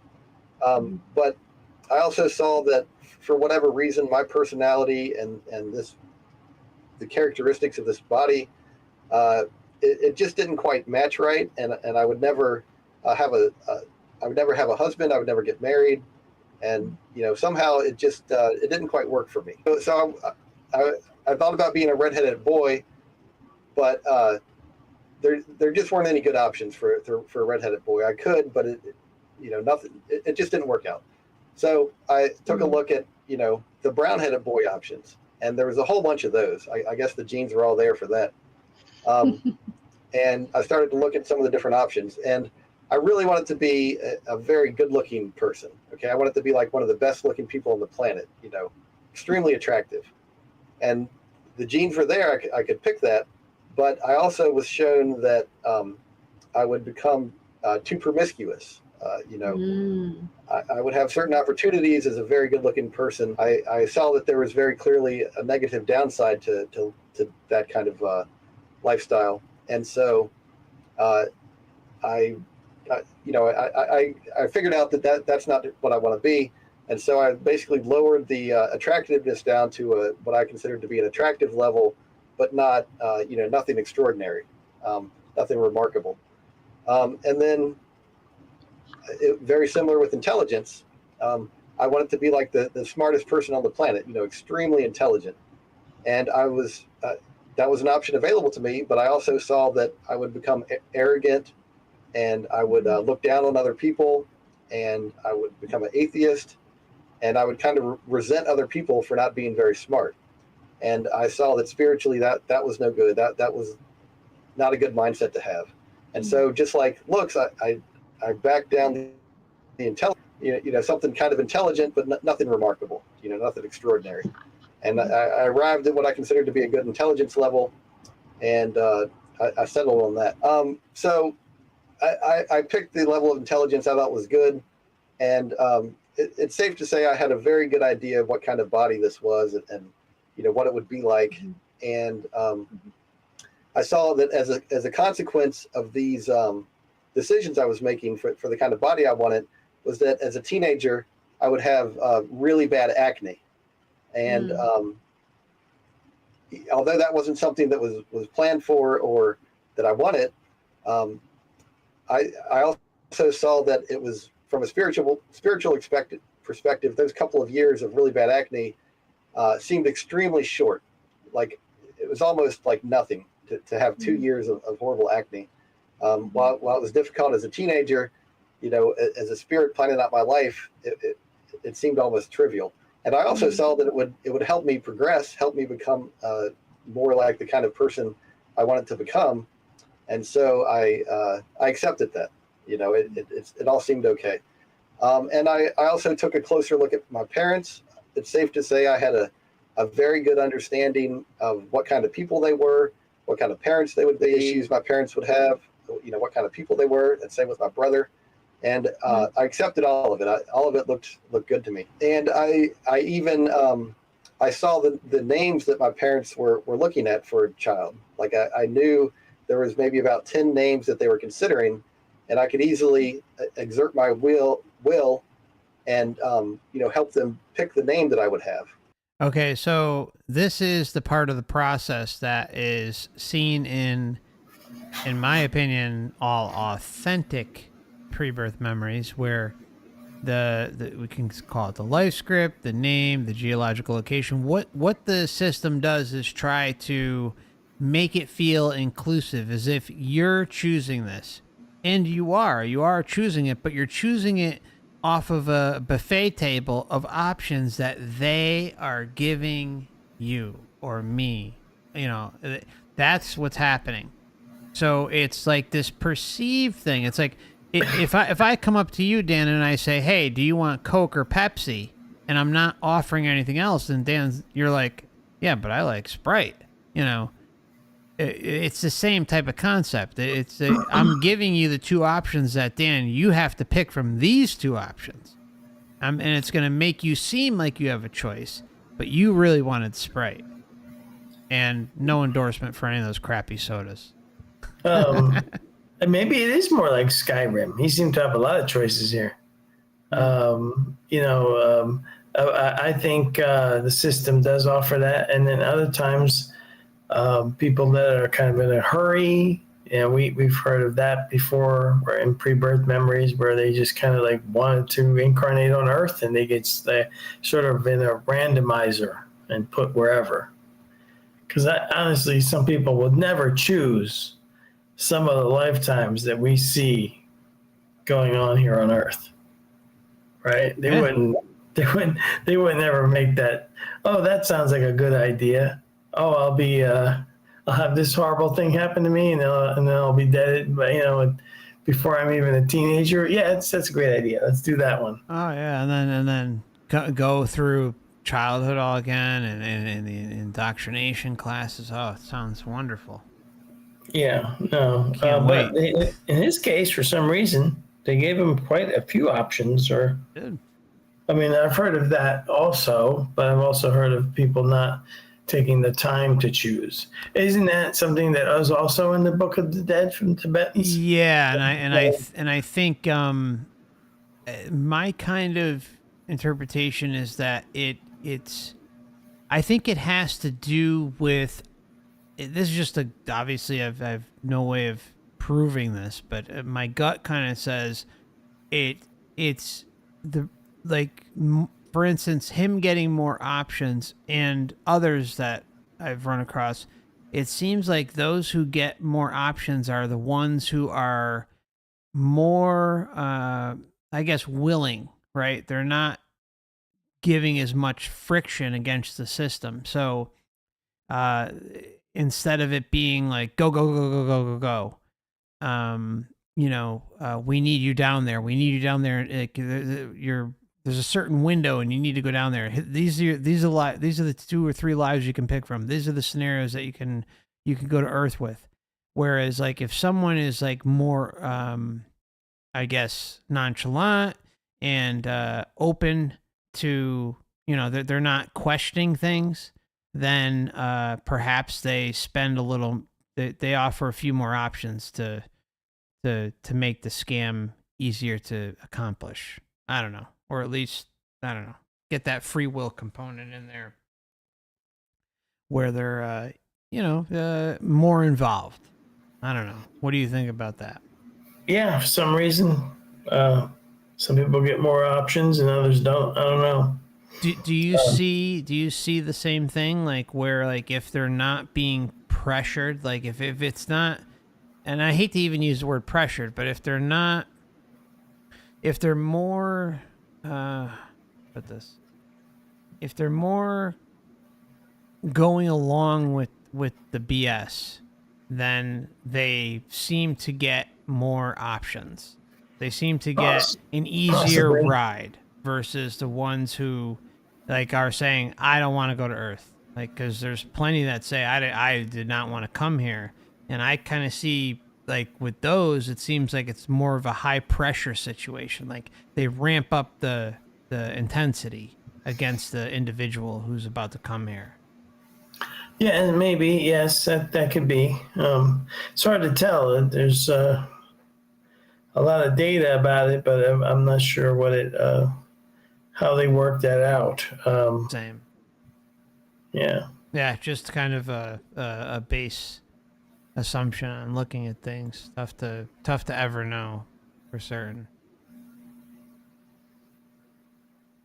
And the name Aaron Thomas Green, it really appealed to me for a number of reasons. And so I was able to get them to pick that name without too much effort. I even could have gotten them to pick other names, but you know, there was no real reason to it, as the names that they already were thinking about were good for me. And my guides at the end, Okay, I'm sorry. I hate to stop it again. I know we've been stopping it a lot, but I think it's important to point this out, that the names, that type of thing, that has a lot to do with your soul group too. I mean, like you could be born into a family and you could be named after, your mother, your father, your grandfather, your grandmother, great grandmother, great grandmother, aunt, uncle, brother, sister. Who knows, right? Deceased pet, all these types of things. So I know this may be kind of going out on a limb, but of course, I think it's important to bring in the NPC component into all this as a driving force, because regardless of how many, hate even saying this, but like, let's just say, for instance, like you're born into a family that has 75% true essence beings, and the 25% maybe are literal NPCs that are Matrix wardens. Wouldn't the name thing is kind of weird, because you're going to be funneling into the same soul groups.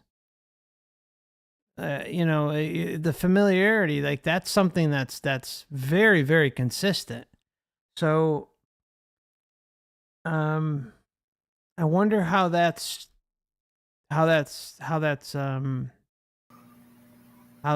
transmission with that, right? Like, does that come at all from Earth, or is that all preordained in the astral when picking out your life along with your name?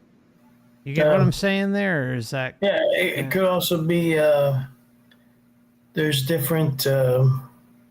Whatever is control, what you would call the entry directors to come into the Earth realm for incarnation. It could be very well be like. Hate to compare it to the division of motor vehicles or something. You may end up with a nicer director. It could come down to that.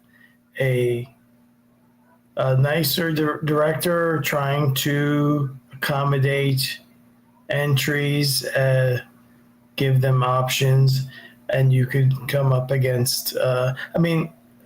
Obviously, good and evil exists on the Earth realm, and it probably exists in all different degrees throughout the entire omniverse. Just like on the Earth realm, you can live in a really nice place with a very, very, very low crime rate, or you could live in a really bad place, and you can go to different places and run into different employees that handle things differently. And it could be as simple as somebody just wants to get people in the system, and somebody else that has a different, their consciousness is a different personality. They want to, hey, here's all these options you could have. What do you think of that? Yeah, no, it's the other thing is the memory wipe too, right? I mean, you can present all this is it's going to be this or it's going to be that. And then once you're kind of transferred into human form, you know, you start to, or, you know, popped in your mom's stomach, you start to lose more and more of yourself because you're in a new state of perception with the inherent flaws that are the human body, despite being more in tune with the astral compared to when you grow older after the age of 6 or 7. I don't know. Well, maybe, yeah. Sure, there's lots of options. So yeah, we don't have enough data. For sure. All right, I think what we'll do is just take a 5-minute break. We've been going a while. How you doing over there? You okay, or? I'm okay, Mark. I'm better than I was a week ago. I got to tell you that. I am tired all the time, so it doesn't really matter. And I haven't been able to sleep well, so. I'm sorry, man. So sorry to hear that. Yeah. I want to let everyone know that Dan is now on buymeacoffee.com. I'm going to drop the link in the chat. And he hasn't had any way of supporting him with the exception of Bitcoin, at least as far as I know, since I've been aware of his channel.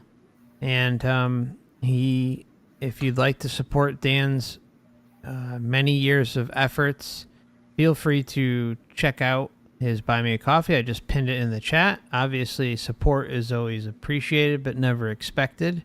But it just popped that link in there for you. And also mention that Wayne Bush is now on YouTube with Julie McVeigh. Both of them are, I love both of them, and I'm leaving those links in there for everyone. And please go subscribe and hit the bell for them. And okay, I think what we'll do is just take about 5 minutes and come back. Is there anything you want to maybe add before we take off, Dan? No, just thank you. Thank you for that plug. That is very nice of you, Mark. Like you said, it's never required. Everything I put out is free, of course, but inflation just keeps getting worse. So, yeah, Julie McVeigh and Wayne Bush's channel, Sovereign Spirits, I think it is very excellent. A lot of good, just getting started. Yeah, please subscribe to them and check out their material. Yeah, subscribe, hit that bell, and Dan's channel and website are also in the description tab of the video on YouTube, Odysee, and Rumble tonight. So if you're not already subscribed to Dan's channel, feel free to check those out. There are some extra videos, I think, on Odysee, right?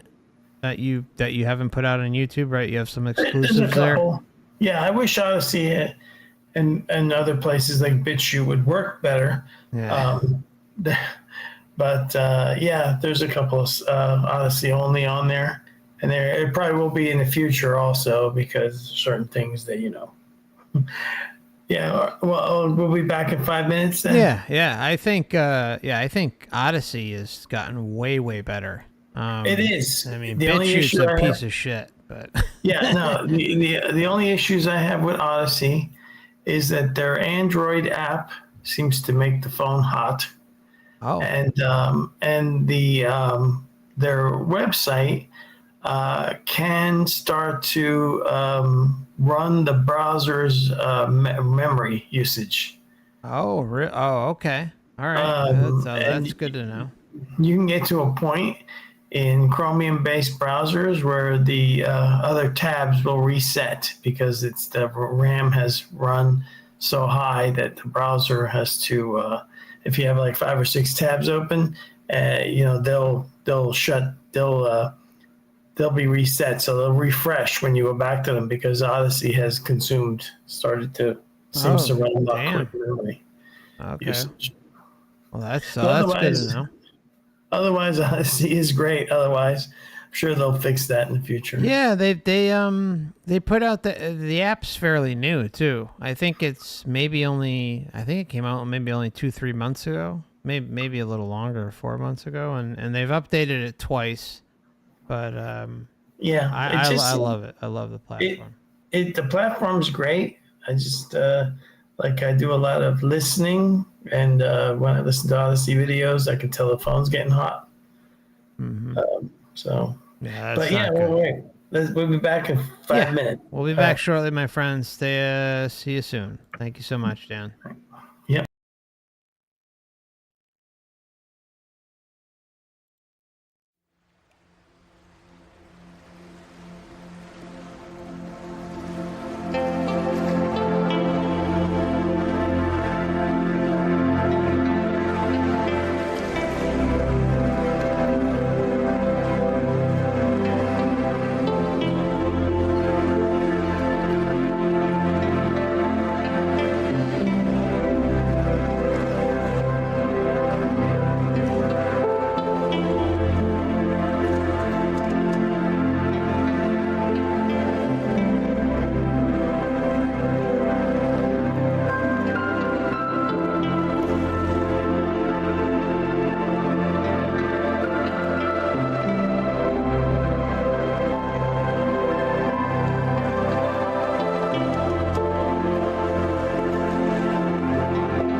What the hell is going on with the...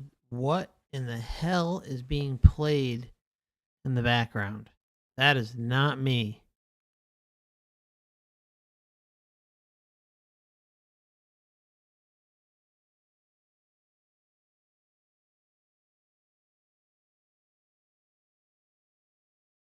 All right, I'll be back in about 1 minute, my friends.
Still there, bro? Okay.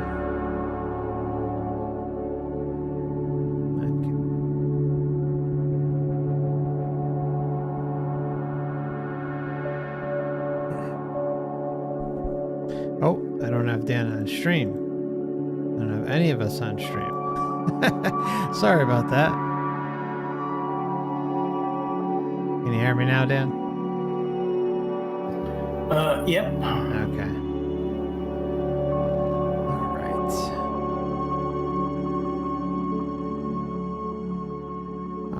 So, did you happen to hear that crazy interference during the break?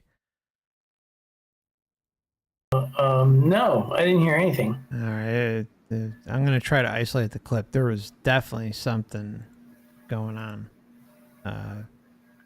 I was just playing audio tracks, and there was like a full-fledged weird ass conversation going on in being broadcast. Oh, really? No, nothing came over my end. Well, it came through in the stream. I don't know if you would have heard it on your end because we're going through Melon with the stream. But anyways, it doesn't matter. Okay, my friends, welcome back.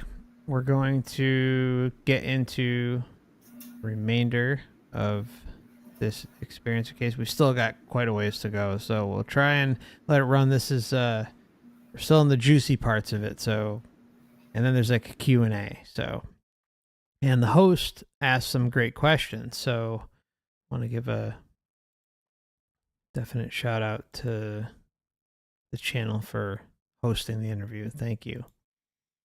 I even could have gotten them to pick other names, but you know, there was no real reason to it, as the names that they already were thinking about were good for me.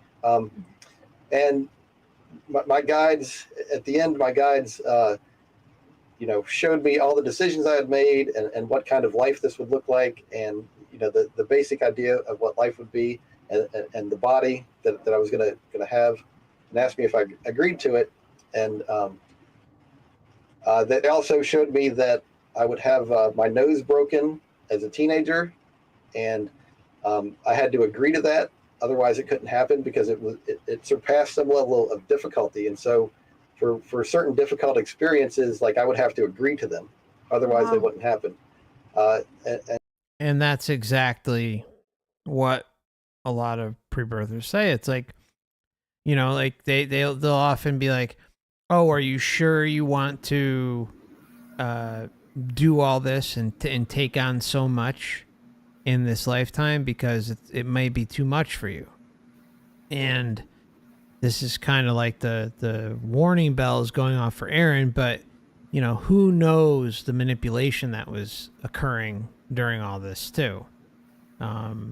And I think what they do is kind of prop up the person or the individual who's picking out their life script so that they do take on a more loose-filled role in their incoming incarnation than not.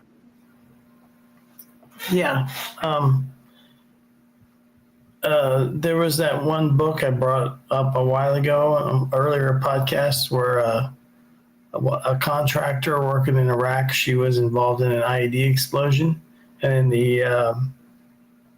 in her near-death experience, you know, she meets the council, the so-called council of elders or 9 or whatever, and she goes into this whole debate over when they put her back in her body, what her injuries are going to be.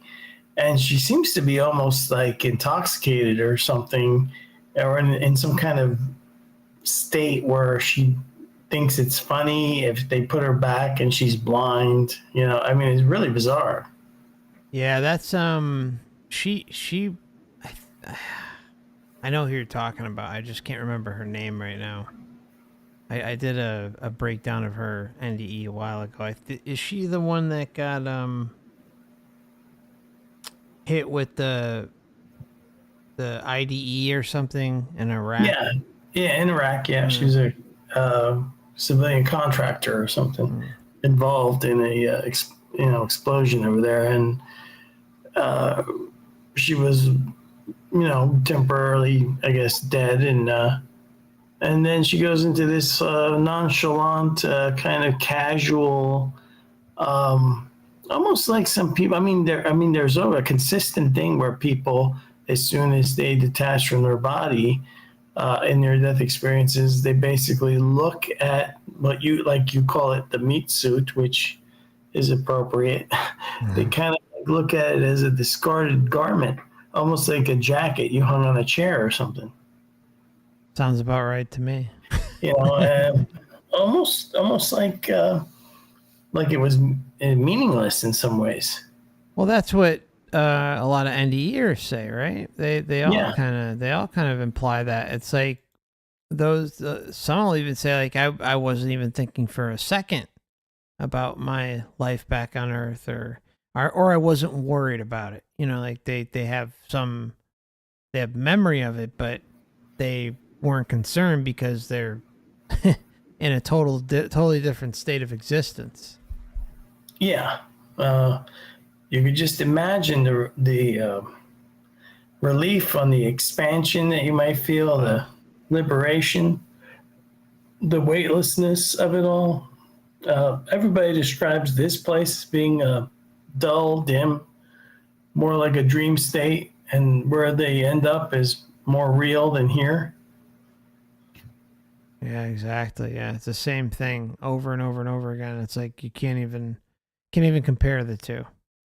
Like you said, it's like a dream state here, and it's more realer than real when you cross over. And I had to agree to that. Otherwise, it couldn't happen because it surpassed some level of difficulty. And so, for certain difficult experiences, like I would have to agree to them. Otherwise, they wouldn't happen. And I also saw that I would dislocate my shoulder, and then I would dislocate and break my other shoulder, and I had to agree to those. And so I agreed to all these parts of my life and things that were planned out for me in the body. And they asked me once again, are you sure about all this? And I agreed. I said, yes, I'm sure. And then I was off to start this life. And at that point, the memory ended, and I was back to just floating around next to my body. Wow. Then I had another question. I was thinking, okay, well, I know this life's going to end someday. What happens after this life ends? And I was shown a number of, how a number of different souls, what it's like for them after they live this life. And first, I was shown a really horrible place or form of existence that some souls had after life. I was shown that when souls transition outside of the body, the way they look is related to their inner nature, what kind of person they are. Here on Earth, we all kind of look, what we look like and what kind of person we are is almost unrelated. But when souls leave Earth, and they go back to being a spirit, the way they look is directly related to their own internal nature. And so if you have a really hateful, murderous internal nature, then you're going to look really ugly. But if you have a loving, kind, compassionate, serving personality, that those souls are very beautiful and attractive. You notice how he said serving? Yeah. Yeah, and of course, and also says he's just being told this, so yeah, it's clear that actual consciousness can just, if it knows its capacity to use free will, can just transform its appearance into whatever it wants it to be. Yep. Well, yeah, it's the customization that the Matrix depends on, so that everything that's learned here or within the overall system is applied to the deception to keep us here. Yep. Exactly. And first I was shown some souls that were grotesque. They looked kind of like monsters. And there was hundreds or thousands of these souls in this place, and they were just fighting with each other constantly, doing everything they could to hurt each other. And when one of these souls would hurt another one, no matter how horrible the injury was, it would heal very quickly. So none of them could ever be permanently injured, and they would just they just kept fighting with each other and attacking each other and hurting each other, and they were all miserable, and they were filled with hatred, and it was just horrible. But eventually one of these souls stopped fighting with the other souls, and when it stopped fighting, they're beings of light. I guess they were angels. I'm not sure, but one of these beings of light swooped down and picked up this soul who had freely chosen to stop fighting with the other souls, and they lifted him out of that horrible battle. And I was told that there was a way for this soul to continue to progress upward, and that none of these souls was going to be trapped in this horrible state forever, that they would all, when they chose, they would have a chance to continue to evolve and become better and stop being like that. They none of them were stuck. So yeah, none of them are stuck, but it's perpetuating the BS of the Matrix. I mean, it's to me, this seems like a big production, a big show that was presented to Aaron for whatever reason, to continue to win him over in some way. It just seems it's way too calculated. He has an amazingly detailed, long NDE with a lot of choices, a lot of information there. Yep. And then I was shown another group of souls that existed in this state of darkness, where they couldn't really see anything, and they were all confused and didn't understand what was going on. And there was some higher level, happier souls that were there to help them. They had a way for these confused souls to continue to progress and move forward and become happier. But the confused souls in the darkness, they were mistrustful. They had a really difficult time accepting that another soul would be there to help them. Like that was kind of a foreign concept to them. But eventually I saw that one of these souls agreed to be helped by these higher level, happier souls. And so the confused soul went with the others, and they had a way for the soul to continue to progress. And I saw another group of souls that were living life similar to what we live on Earth, in some kind of realm with like buildings and street lights, and it looked kind of like an older city. But these souls were living like this, very similar to Earth, but they were much, much happier.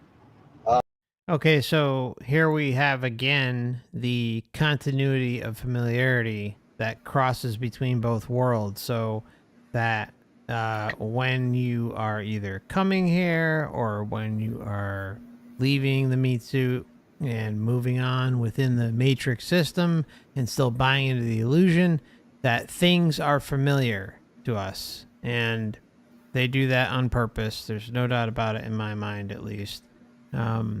Why else would it look familiar? Well, there's a couple things going on there. One, I think he may have been just looking at one of these astral cities that seem to exist on the astral plane. OBers go visit them all the time. There are buildings there, people live there, kind of like here, and they are happier because there isn't they're in the astral realm, so they're not subject to all the suffering here, but they're still inside the system. And then there's the big clue there about these tormented souls that don't trust anybody. And then, think about that for a moment. You get all these people, all these gurus telling you how, this is a benevolent, love, learning place. And the designer of this place is so thoughtful and genius that he made a system where you have a bunch of souls trapped in some dark realm where they can't trust anybody and they're all confused. The totality of the information. How dare you question the love, Dan? It's and everything is always a pattern. Everything else is always about. It's always got some core elements that are always the same. Destroy your individuality, and some kind of end times or salvation message that you're going to be saved from some external source. That comes from religions. That comes from the New Age movement, and it's repackaged in a different way. You got your religious end times. You have your 5D. The Matrix is ending. It's all the same message. Same thing over and over. Everyone is one. We're all one thing. We're not actually separate. That's what you get from everybody else. We're the only ones that seem to be saying, "Wait, that doesn't sound right. That doesn't actually fit the facts." Well, I guess the Matrix is going to send us to the hell realm for questioning it. Yeah. Well, no, it's not going to do shit. If they send me there, I'll end up being a manager. I'd like to file a complaint, please. Yeah. Where's customer service? That's right. This is outrageous. I want a refund. It's Xfinity. And I was shown another place which was like a city of light, and the souls living there were extremely happy. And all the souls and all the buildings and roads and everything, it was almost like it was made of light. I guess I would describe it as a city of light. And I was shown another group of souls that were even happier. They were essentially just flying around, with each other, and somehow they were so happy they could barely contain it. They were just, you can't really describe the level of happiness of some of these souls or the misery of some of the other souls, because it so far exceeds what we experience here on Earth. But there were a lot of different souls and their states after their life was over. I think people get in this mindset of heaven. Some people go to heaven, some people go to hell. But what I saw was that there was a full range of different outcomes for these souls based on what kind of person they had developed into, how loving they were, how kind they were, and no one forced any of these souls, any of these places. It's just kind of where they fit in and where they belong based on the kind of person that they had become. So again, we see him mentioning the customization and everything, how depending on your state of mind, the life script that you lived, the things that you learned on Earth or whatever realm you may have ended up in and funneled into the system, it's all the same thing. Everything is customized through some sort of systematic process that is designed to keep you contained within the illusion. Well, yes. The whole thing about they go where they fit or they belong. It's because their mind, their consciousness has been put through this system here, and now they're still instead of it being the learning experience, it's an unlearning experience where people end up stuck in whatever baggage they got from their last lifetime, and then they end up in some astral hell or some astral hollow heaven or wherever they think they fit, and it's because they're still not fully awake. Yep. Yeah, well said, man. Totally agree.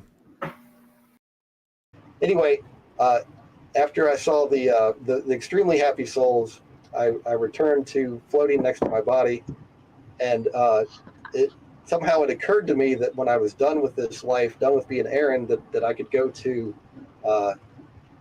What I saw was that I would be going to this city of light where souls were very happy, and I was extremely excited about that and happy. And then I remembered that I would be able to see some friends again, and I don't know who these friends were, but it was extremely important to me, and I was really happy about that. And just when I had that realization that this future happiness awaited me, a being of light, an angel or some kind of high level soul, came at me very quickly and communicated with me, mind to mind communication. You are not to leave your body. It was like I was being rebuked. I had done something kind of wrong. I wasn't supposed to leave my body. The breathing difficulty that I had should not have triggered my soul to leave the body. How interesting is that? He feels like he knows some beings. They're clearly, at least in my opinion, part of the soul group of his. Then he starts to kind of probably connect with them, if I had to guess, on some level. And some entity comes rolling on in, and it's like, whoa, back up the truck. What the hell are you doing here? Like the mafia is pulling up and they're going to bust a kneecap or something. What the hell's going on? Well, it was almost like he wasn't meant to have an OBE, and the system finally somebody caught on, corrected the error, went over there to correct it. He went too far. He was learning too much. Back to your body. Almost instantly I was back in my body, and I stood up, and by this point my brother had come over from the group of friends to see what was wrong with me, because from his perspective my body was just laying there for I guess about 30 seconds. So he came to check on me, and when he saw me stand up, he then went back to the friends, and I went home. So I went home and tried to tell what had happened to my mom, but I was unable to. I just couldn't explain it. And at the time I had a speech impediment. I had a lot of words or consonants and vowels I had trouble saying. And so I wasn't I wasn't a good talker to begin with. And then what had happened was so strange and outside of the ordinary that I couldn't really describe it to her. But I would think about this what I had seen like daily for months, and try to figure out what I had seen. And after several months of thinking about this all the time, I had the guide that I had worked with communicated with me mentally. I didn't see this guide or anything, but I knew exactly who it was. They connected with me and communicated with me mentally, and basically said, "We're going to have to hide that memory that you have, because it's interfering with your life. It's preventing you. Basically, you've seen too much. You can't live life the way it's intended to be lived with the stuff you know about, and we're going to need to hide it from you." They couldn't force this change without my. You've seen too much. Wow. Seen too much. Wait. This is a learning school. You learned too much. We gotta wipe that off. Yeah, we gotta make sure we memory wipe you. Oh man, I tell you, it's amazing that everybody on the whole planet hasn't figured this out. I know. I think it's difficult. Really is. I think it is specifically because of the so-called meat suit, as you say. The human body is designed, the physical brain is designed with these firewalls to help maintain confusion and to help you be tricked by whatever sounds good to you, or whatever you've been indoctrinated with. I think cognitive dissonance is the mechanism that keeps people from seeing the truth. It's what lets people live lies and lie to themselves.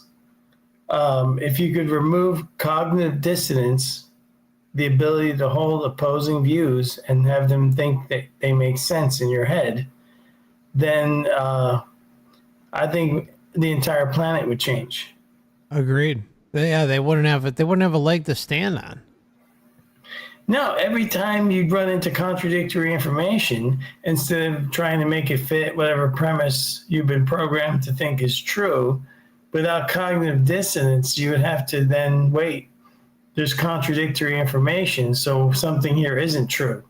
And then you'd have to resolve that. You couldn't just, you just couldn't process it and, put it away. People do it all the time.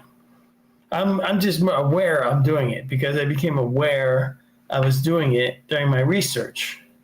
Sure. And as soon as I, became aware of it and wrestled with it, and then that's when the whole reincarnation soul trap thing came into focus. Yeah, it's lifting that veil and realizing our strengths and our weaknesses, and there are a lot of weaknesses in the human experience. The governor of the brain, the body, the overall experience. Oh yes, we're in their world, playing their rules in their created meat suits, with exactly our essence crammed into it, with very, very, the most limited processing power imaginable.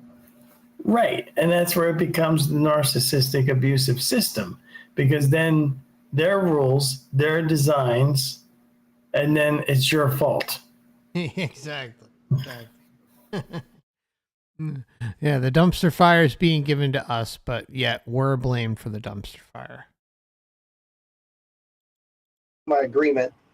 So I asked, why was this important? And they told me that one of the issues was that with this kind of knowledge, I could never develop faith, and that faith was very important. But my knowledge would prevent me from having faith, because if you already know it, you can't have any kind of, you've already seen it. So there's no there's no effort to trust or believe in God. If you already know about it, and that was a problem. So I asked for an explanation, and they explained it to me, but I couldn't understand what they were explaining. It was just too complicated for me. But then they said, okay, just understand that faith is important, And I Just understand that we're going to just memory wipe you and you won't have to worry about any of this stuff. I mean, that's kind of the translation. Yeah, you've learned too much. We have to take it away. You need to grow better. And learn. You're going to grow better by giving you amnesia. Exactly. said, oh, yeah, okay, I agree. And they said, okay. And they were going to, hide these memories from me, but that I would get them back someday when I was older. And so the memories were hidden from me, and I didn't think about this experience anymore as a kid. And I lived my normal life. I grew up, got a girlfriend, went to college, got married. We have 3 kids now.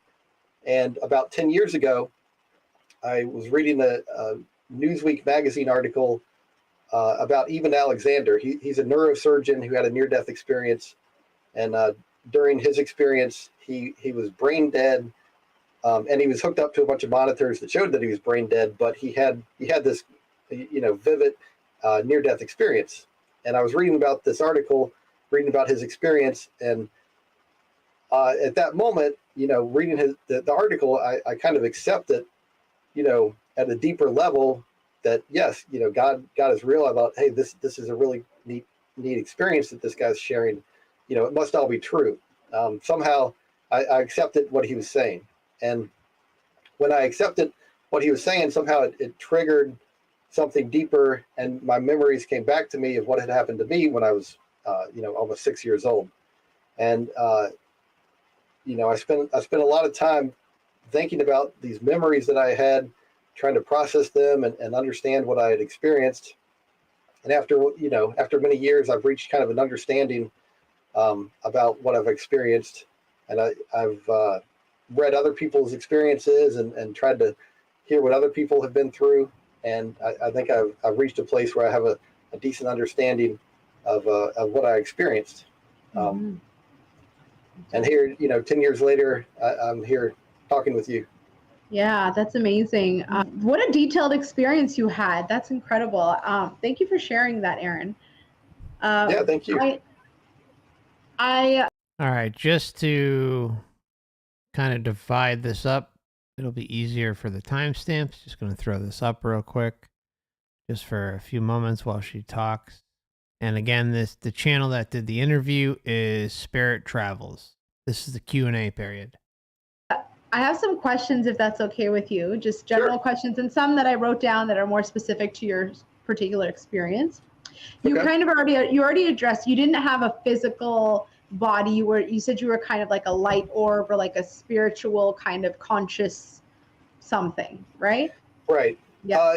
Yeah. When I left my body, I didn't have like a spiritual body per se. I was just kind of a round orb of consciousness. That's how I saw myself. And that wasn't distressing to you, obviously. Oh no. It was pleasant, actually. It was I was kind of glad to be out of this body. I had a healthy 6-year-old body, relatively normal, no problems or anything like that. But even so, it was so much more pleasant to exist as this disembodied orb than to exist as a human being. It was much better, and I was more intelligent, more aware. It was just a happier state of being. I would describe it. Not that I'm trying to rush to begin, but just no worries about. Yeah, all in due time. Have you seen the 3D animation movie Soul? Have you seen that movie? There's a 3D animation movie called Soul. Oh yeah, Truth Bomb movie. Have you seen that? Yeah, I've seen it. Yeah. Yes. When you were talking about how pre-Earth you guys were a whole bunch of souls, and then you were plucked and you got to choose where you went, that reminded me so much of that movie, and it made me think maybe someone who's involved in that movie had a near-death experience.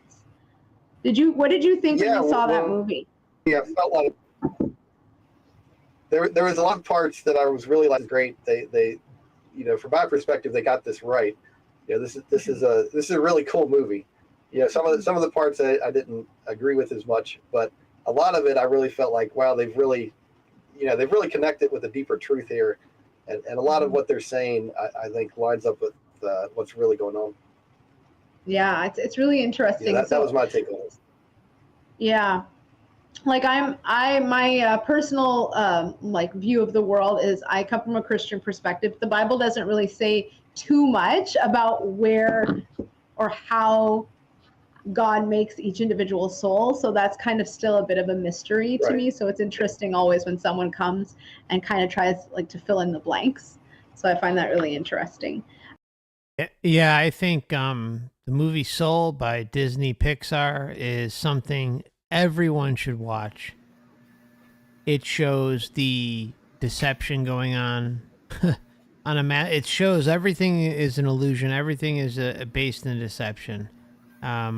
It shows pre-birth planning. It shows birth and death and transfer of consciousness.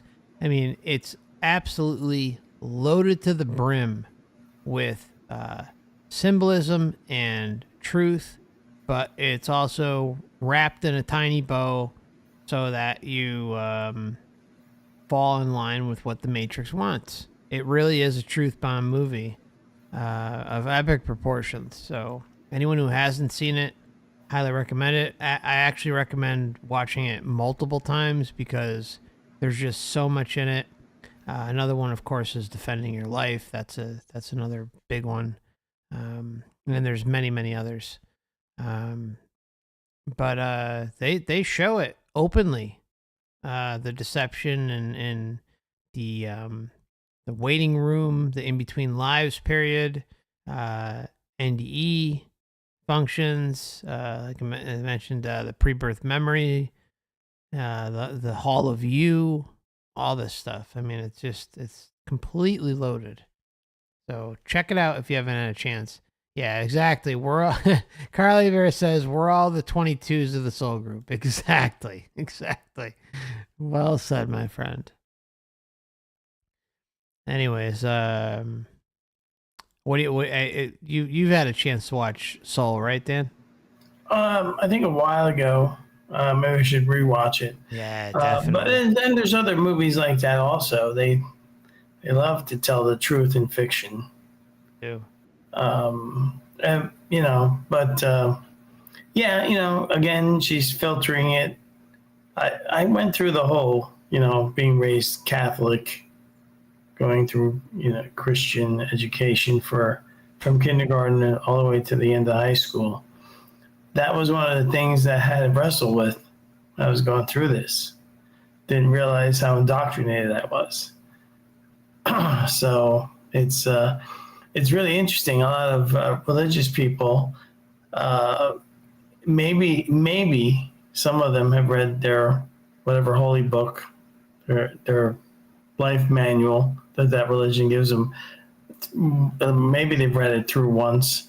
Most people don't know everything that's in the Bible, for example. I do. I was shocked to learn what was in there. It was all part of the process. Jesus loves you. Yeah, right.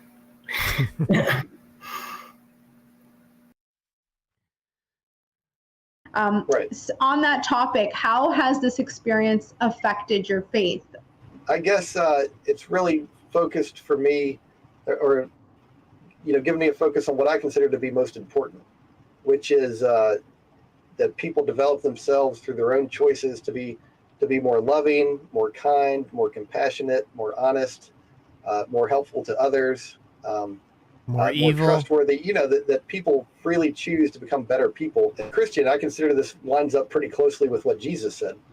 Jesus was, someone asked Jesus what's most important, and he says, well, love God and love your neighbor. And that lines up, right with what I saw, that loving God and loving your neighbor is very important.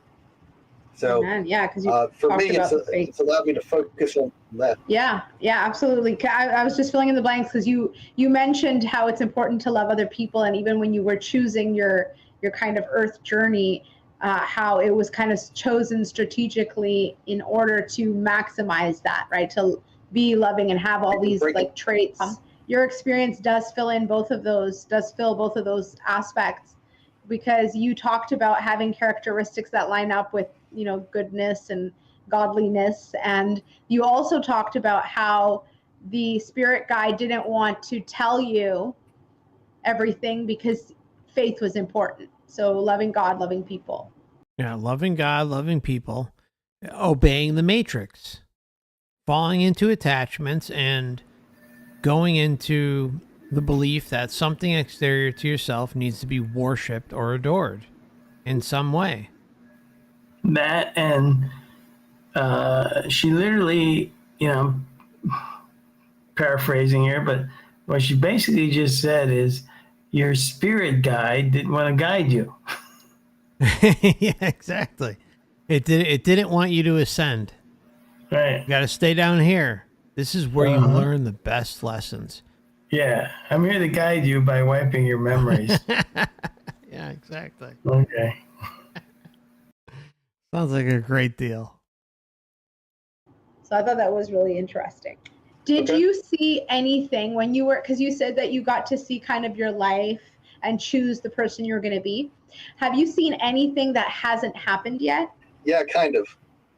Oh, yeah. But what I saw was, not like world events, but what I saw was individual people.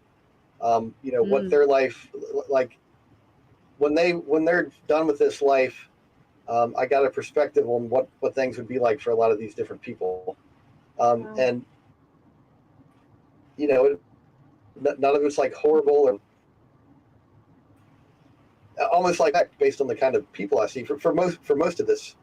I had some kind of inkling to, how they're doing with their spiritual progression and, what kind of state they would in when they were done with it.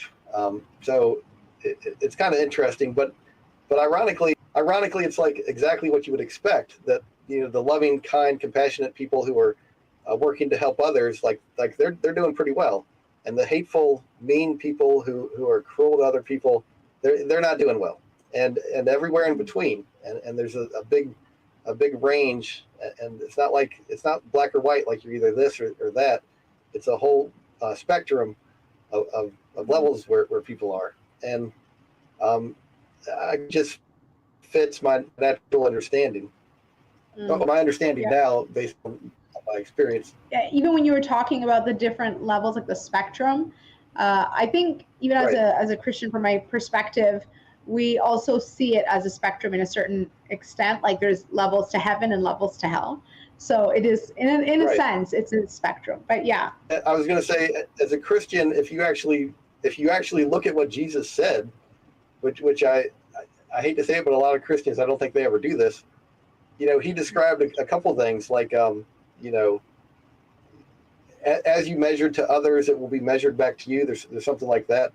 The greatest in the kingdom of God, the least among you, something like that. Both of those kind of point towards, different states for different people.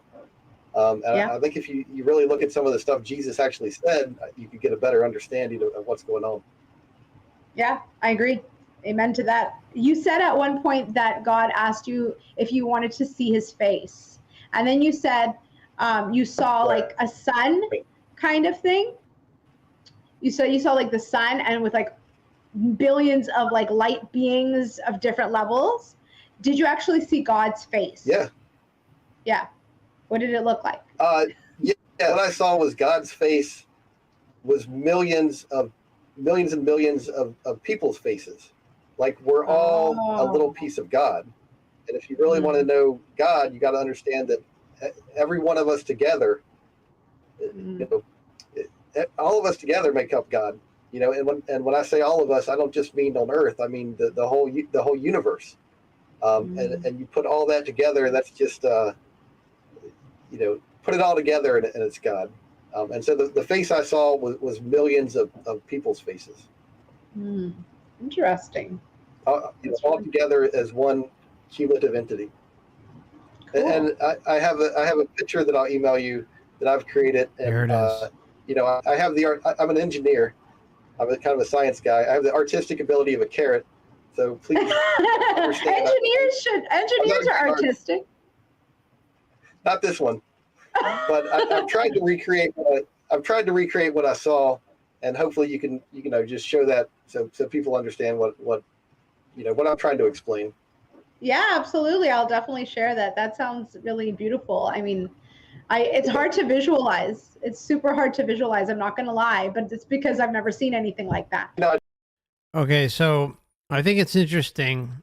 His image is basically, a big orb light with a bunch of human faces in it. And this is a representation of God. So it's about luring individuals into the collective, the group think, the hive mind. Yes. Everything except for the reincarnation soul trap theory is always about you aren't really you. You're just a little tiny cog in this giant machine. It's like the Borg on Star Trek. It's like everything else in this whole world where they try to take away your individuality. It's a constant bombardment of this so that you surrender it. They want you to surrender that. This thing it's like a soul eater. Yeah. No, that's a great way to put it. Yeah, I totally with you on that one. It's It doesn't sound appealing. It doesn't sound loving. It doesn't sound, like this benevolence at all. No. I can only imagine. So I've tried to create, a visualization just to give you an idea. But please remember, I'm not a good artist. I'm sure it's great. Yeah, I'm excited to see it. Next question. Okay. And this one is actually really interesting to me. When you went to the other side, or when you died temporarily, were you able to? Well, I guess in your case it's a little different, because did you were, as you were having these experiences, you were still on Earth beside your body, right? You didn't like leave the Earth, did you?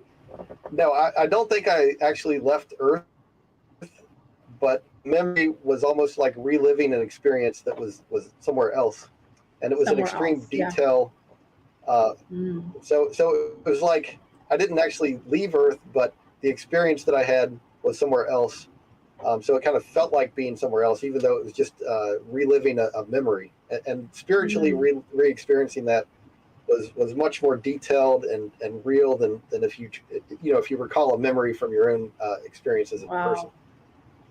And when you experienced the other side, were you able, especially when you actually left the realm, were you able to see, hear, or feel the people who are still alive on Earth?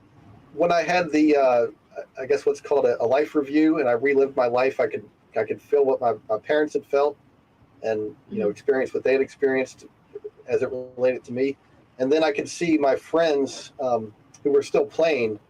I could definitely see them, but other than that, I didn't really see anyone living or doing anything else. That wasn't really the focus of that just wasn't what I focused on.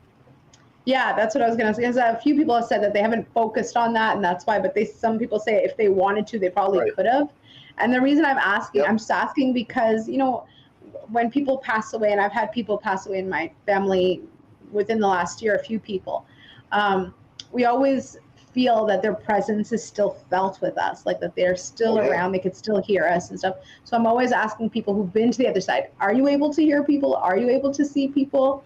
Are you able to, or is it like you're completely separate from the life that you had here?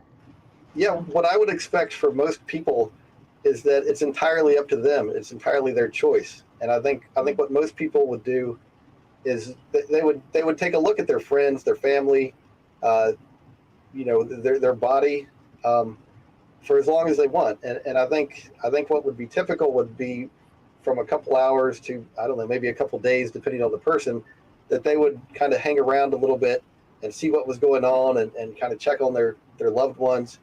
And then most likely they would realize that, there's something much more important waiting for them, and that all their loved ones, see them again.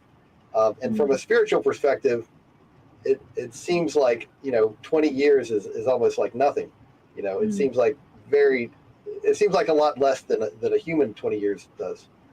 So I think usually they're going to realize, hey, my loved one is, eventually they're going to join me, and let me go check out this better stuff. But I think, like you were saying, probably souls. I would expect that a lot of people would visit their loved ones, but before moving on. Or, yeah, I mean, you're visiting your loved ones and you're just sticking with the attachments within the Matrix, and, in my opinion, all but guaranteed to reincarnate. It just wants this continual addiction to this experience and those that we're close with. And yeah, it's it like just never stops, never ends. Right. It gets frustrating. You've heard the NDEs or OBs where people don't want to come back here, but they also make the choice to come back here, almost like they in the reincarnation cycle. It must be like, well, next time will be better. They keep offering it at it. Of course. Yeah. But it's never better. Yeah, it's either going to be better, or they need to, you need to, repent and make up for the horribleness that is you. I mean, Yeah, it's crazy.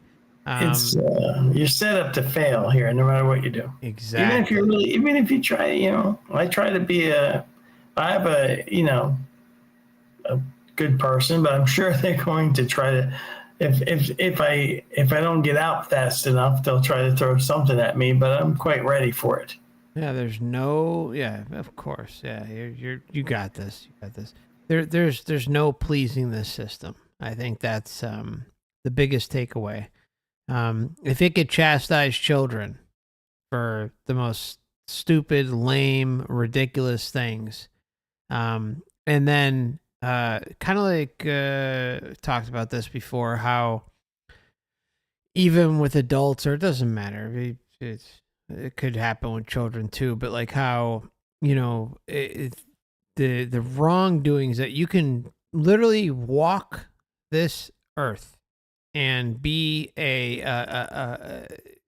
what would be equivalent to, in a sane sense, a saint, for lack of better words, even though we know, when we think of saints in the system, they're certainly not saints, but let's just say saint. All right. You could do all this good, all this amazing work, and at the end, you can get a life review, 1 minute, and still not please this system, because it's going to pick, you can go feed 10,000 children tomorrow, and the system will pick out the most mundane, lame, silly, stupid thing that you did of a positive nature. Like, someone dropped a quarter across the street, and you go and you pick up the quarter and you give it to them. Or, anything. You pick like one of the lamest things you've done in life that is like, a nice thing. And for some reason, the Matrix picks that moment out as like your bastion of achievement. I mean, it's so freaking weird. I mean, it comes up all the time. So I don't know. I mean, it's so weird how it picks those stupid moments that you would think mean nothing as like the standout life review moments that the system's trying to convince them that they just were amazing. Like they the equivalent of feeding 10,000 homeless people. Yeah, you cannot. It's impossible. It's this, unless you decide to throw it back at them. Hey, who designed this shit show? It wasn't me. Exactly. Oh, according to the New Age, though, a lot of them like to say that we did. No. I think even Tom Campbell goes down that road. I'm not. Oh, yes, of course. Yeah. And open your reality, Chad. He says that too. It's like, oh, you know, you were complicit in all this. You helped create this. Well, that's again, the core messaging is always the same. It just presents itself in different forms. You got original sin, and then you have you co-created this. Mm-hmm. Same thing. Yep. Fear, guilt, shame, matrix. Yeah. But that's not going to work. Nope. It's over. It's over, Johnny, as Rambo would say. When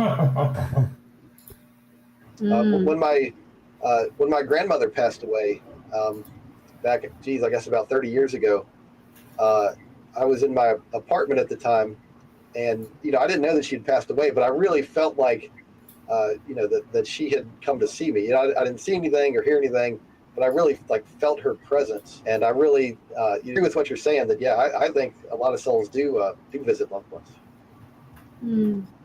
That's cool. And you said something that I never really thought of, which is that time works differently after death. So for somebody who's passed away, maybe they're thinking like, oh yeah, I'm going to see them in 5 minutes. They're not like, oh, I'm going to miss them, I'm not going to see them. They're like, oh, I could see them anytime. I'll see them in 5 minutes, kind of thing. So for them, it's different. It's harder for us here because time is slower here. But yeah. I mean, the way I've come to understand it is that, in my opinion, for God, there is no time. God is everywhere. Everything. I can't really describe it, but God is more timeless. And as you get towards Earth, you're more and more encumbered by time. He's still absentee, though, or it is still absentee. Where's the source? Where's the creator? Where's God? Where is something stepping in to resolve the endless atrocities that occur to children, women, men across the realm? What about the ones who go to sleep? The children who go to sleep every night without food in their stomach, or fresh water that is clean, or medical attention. Those who are being trafficked, murdered, beaten and abused. What about all of them?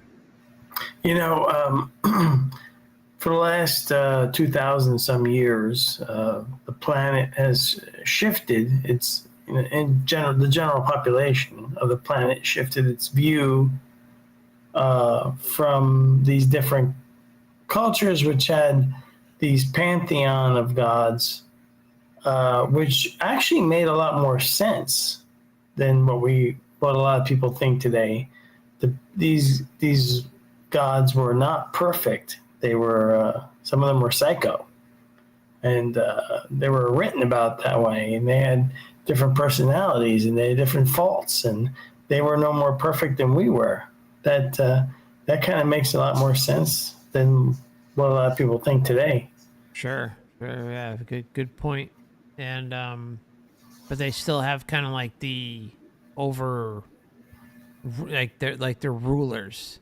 But yeah, the faults are openly admitted, whereas today they're just hoisted up on something, Today it's cognitive dissonance on steroids. Yes, yeah, exactly. With the explanations that a lot of people walk around with that are totally ludicrous. At least in the ancient times, they could say, it was like common knowledge. Well, Zeus is a kind of like a psycho, and he's a rapist. So it wasn't exactly a secret to the ancient Greeks. They knew. Maybe there's some truth to that. I don't know. Yeah. To where we are just complete slaves to it. Yeah, that makes sense, and I agree with that. It's hard for us to conceptualize timelessness. Like we can't even. It doesn't resonate with us in our physical, our materialistic world. But yeah, what was the most surprising revelation that you had due to your near-death experience or since your near-death experience? I guess the initial surprise when these memories were returned to me, it was like, oh yeah, I had this experience. You know, it was almost like, how could I forget this? Except I knew how I forgot it. But just to when I first got those memories back, that was really a pleasant surprise, Wow. I guess. Like for me, I consider that one of the best days of my life is getting those memories back and getting what I consider to be a much better understanding of life and death and what's going on here and you know how we're supposed to live. Have you shared your experience with your children, your spouse? Like, do you share your experience with people, or is this something that you don't talk about very often? I try to share my experience with anyone who will listen, you know, without badgering anybody or trying to, you know, force my experience on them. Yeah, I tell friends, coworkers, family, anyone who will listen to me. I try to, you know, share my story without ever getting to the point where I'm pushing it on anybody. If they're not interested, you know, I stop. Usually people aren't too familiar with near-death experiences, so they're confused by what I'm saying. They usually look at me a little bewildered. Usually it's kind of like a mildly unpleasant experience for me to try to share this experience because you know, while people are generally polite, it's kind of an awkward exchange. But I feel that sharing these experiences is very important, and that you know, of the millions of people who have had an experience like me, I think it's really important to share those with everyone else so that you know, they can have hopefully develop an understanding of life and God and why we're here. So yes, I've tried to tell anyone who will listen, you know. Aaron, I left you. I don't know. You may end up watching this video. You have an open invitation if you ever want to come on. I'd love to speak with you and see what you think maybe after hearing this video. So if for some reason you do down the road want to come on, you're more than welcome. Just feel free to reach out to me anytime.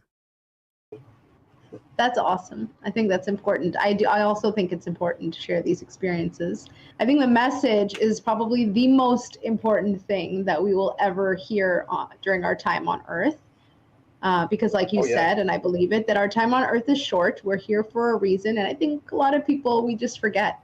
We forget. We think we have all the time in the world, and we forget that there's important things, more important things than the material world. Dan, you know that one of the big quotes out there is like, you know, you're here for a reason. Well, if you're here for a reason, like, and you don't know what the reason is, doesn't that kind of seem like a problem? Yeah, it's this is why I base all the faulty thinking on cognitive dissonance. This would be the equivalent of you getting a job somewhere and your employer not telling you what to do and not giving you instructions, a manual, the HR department guide. Imagine you go into work and nobody shows you anything.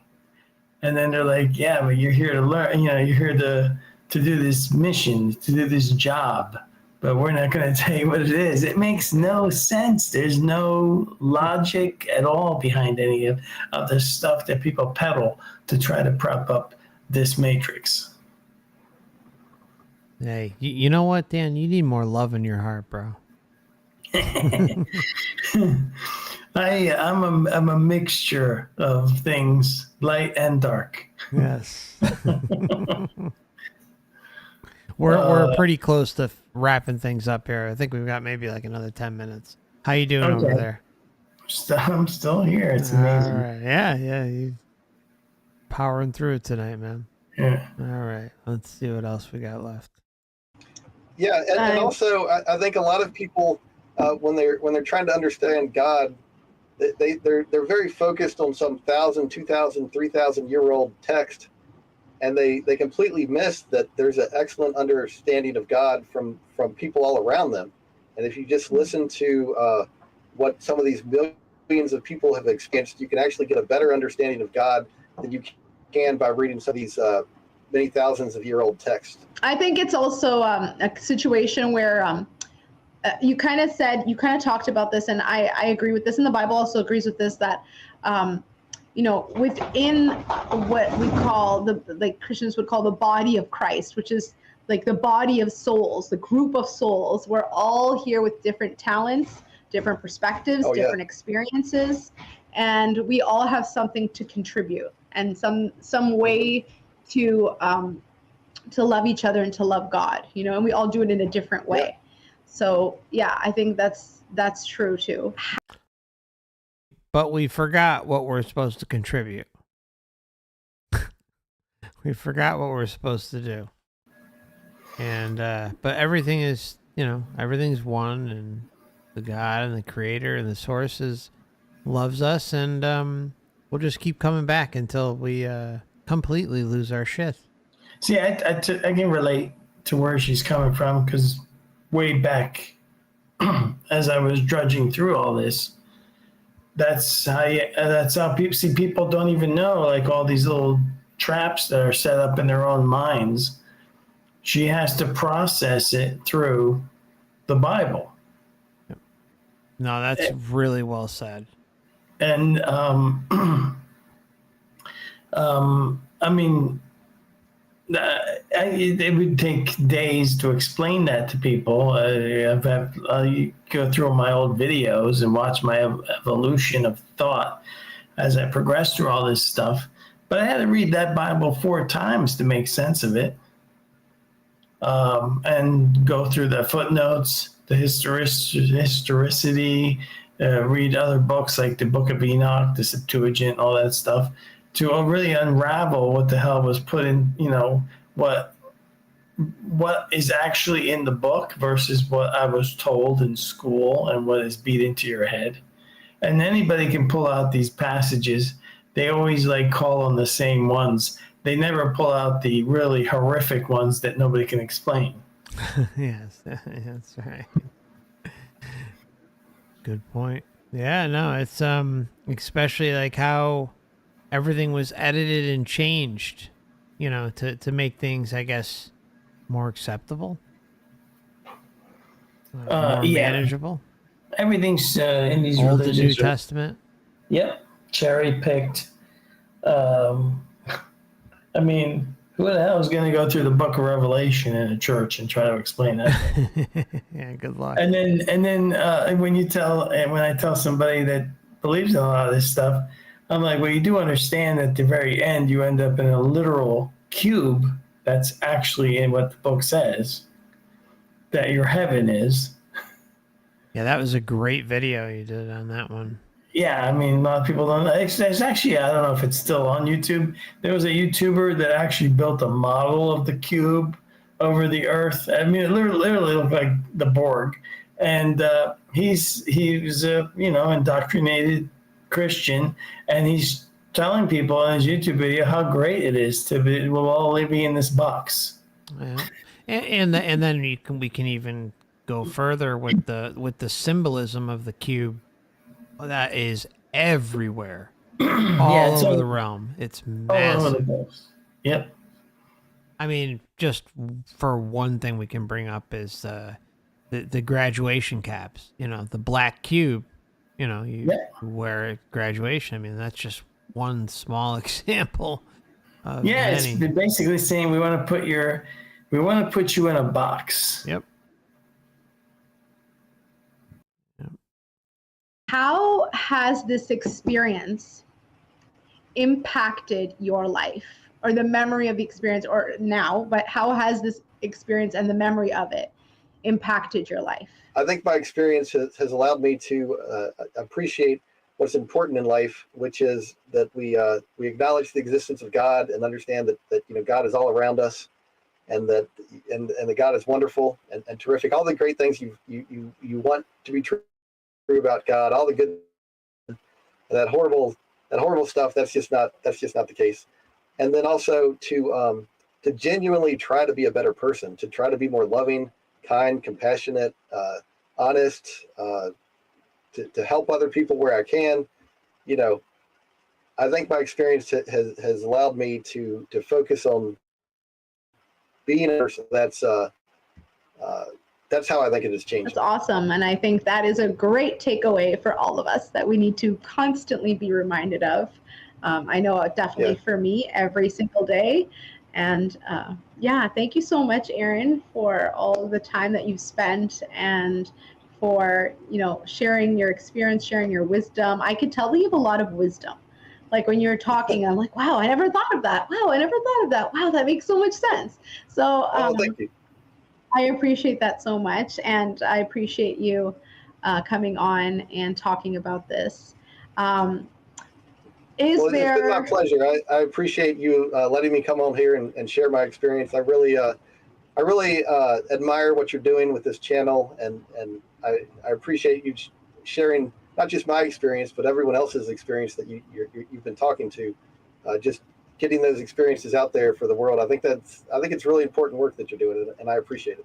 Thank you. I'm always amazed by how many experiences corroborate. Like it's kind of incredible that so many experiences corroborate in different ways. So it's beautiful. It kind of paints like a mosaic, like a picture, right? Oh yeah, that's how I see it. You know, a TV is made of thousands of little or millions of little pixels, and I see it as every near-death experience or other spiritual perspective is like one pixel.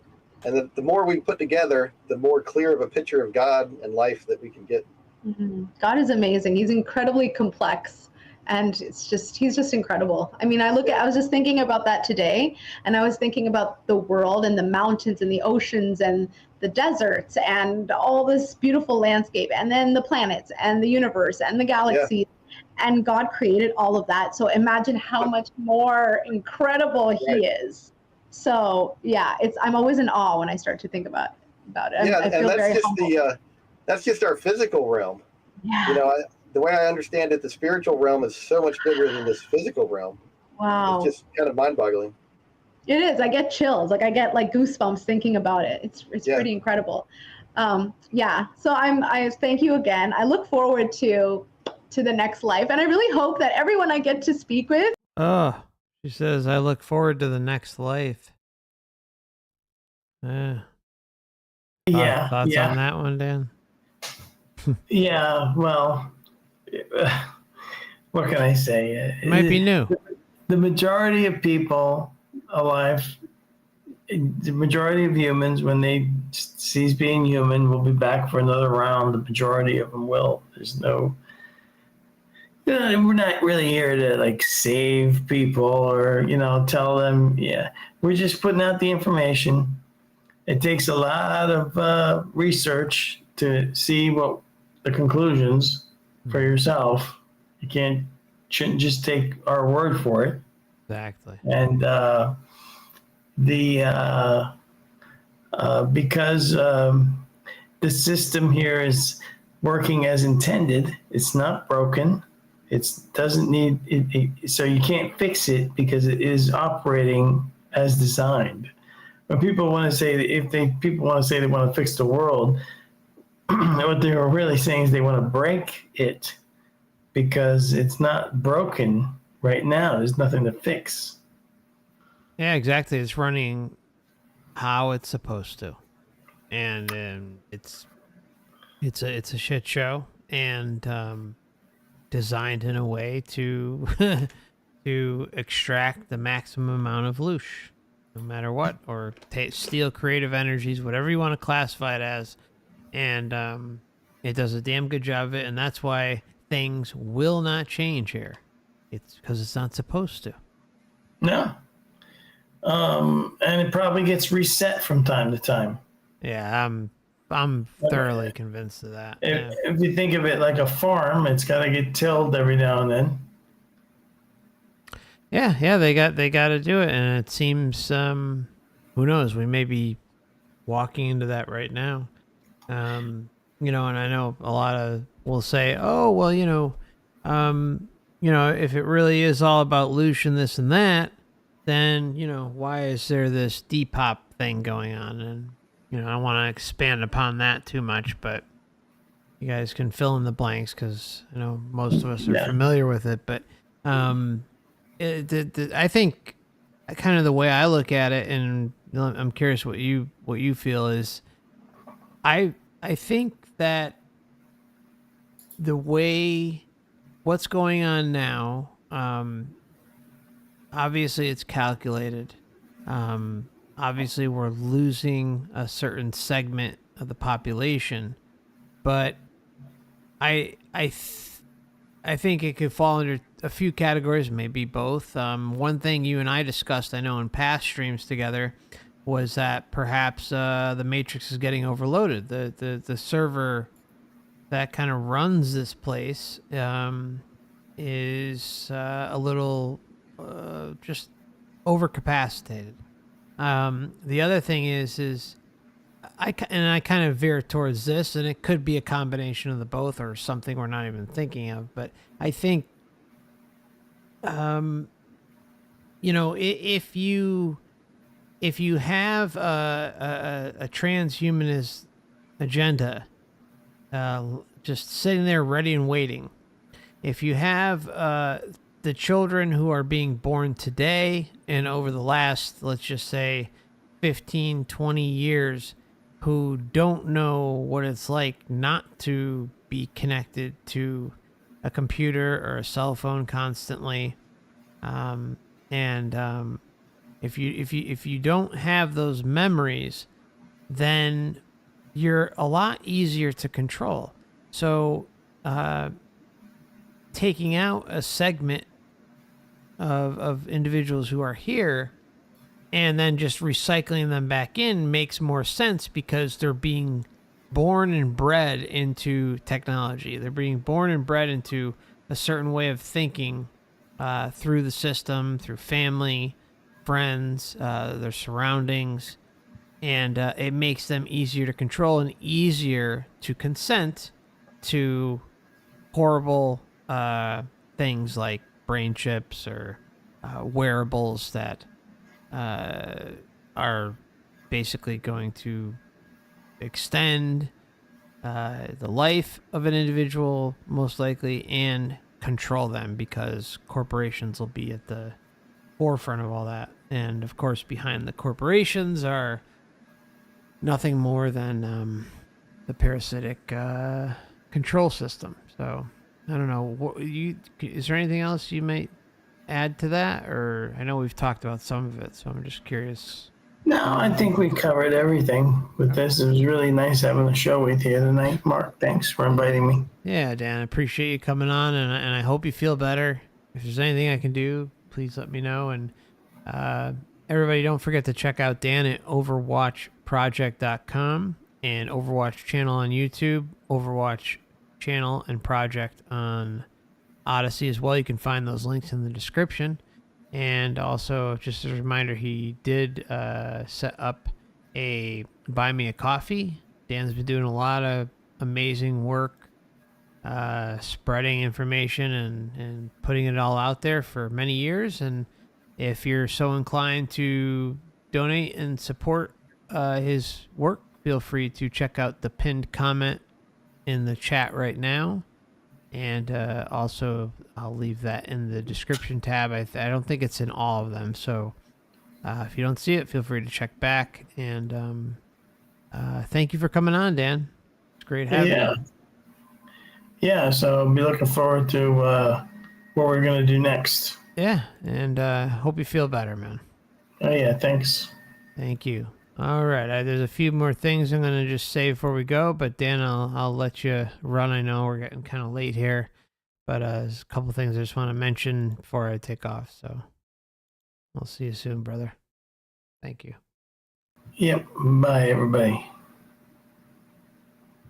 Okay, so I just want to again thank Dan for swinging by today. It was great having him with us. Also wanted to mention a few things that are, there's kind of a lot that happened, and some things that I noticed in the some things I noticed on the stream, and also sorry, I'm just trying to get this right here. Okay, we'll just leave it like that. All right. Wanted to give a big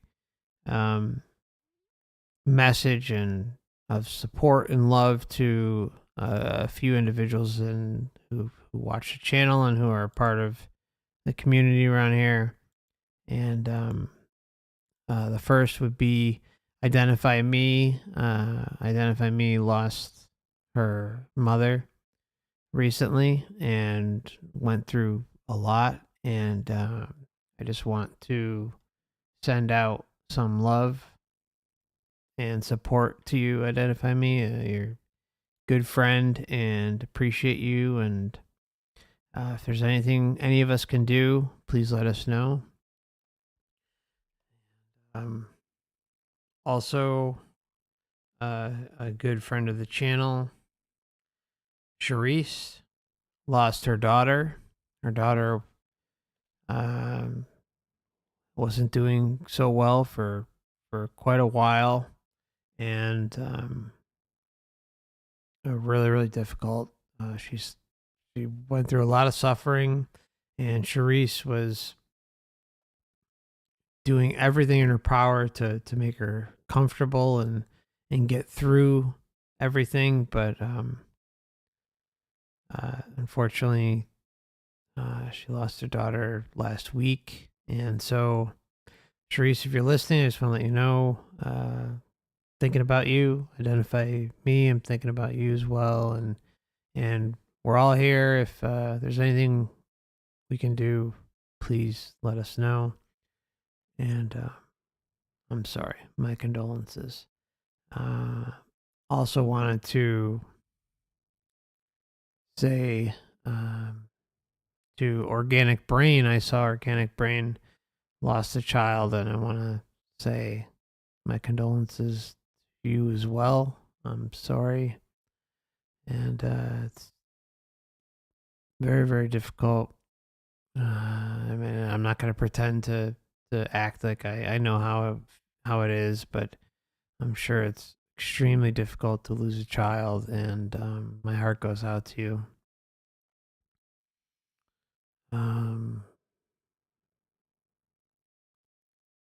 Let's see.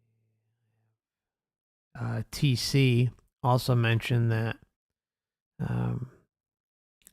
that at 10 years old you had a fear of losing a child, and then you lost your oldest son at 24, and so you had a premonition. And so I just want to say again my condolences to you as well, and I'm sorry for all the suffering. It's just not right. And things like this should really speak volumes to what we're dealing with. And all this stuff aside, all we can do is do our best. But at the end of the day, it doesn't make it right. It's really screwed up. Just death in general is messed up, right? We're all eternal beings, and that's at least something. I know it doesn't heal everything right now, but the good thing is that we are all eternal beings. So even if we lose someone, they are eternal. They're going to live on, and everyone will liberate themselves whenever that moment comes. It could be this incarnation, could be next, could have already happened, who knows. But just take solace in knowing that nobody actually really dies in the end. Everyone lives on in some form, and whether they make it out right away or not, who knows. But that's I think the kind of the point of what we talk about on the channel here a lot is that this truly is an individual journey. We've all got to get through it, and we all kind of awaken at certain lifetimes, and as a result can liberate ourselves through that way.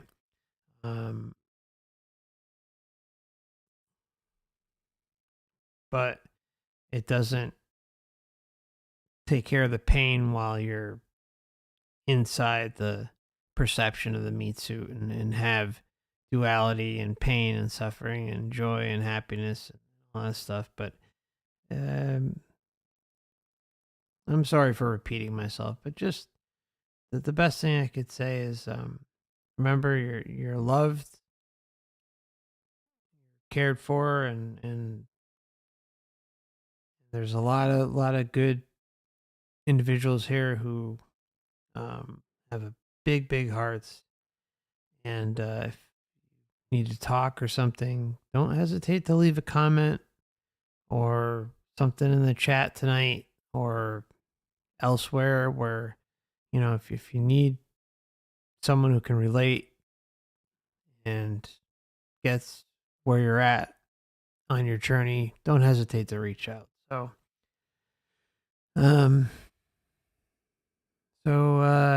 again, much love to each and every one of you.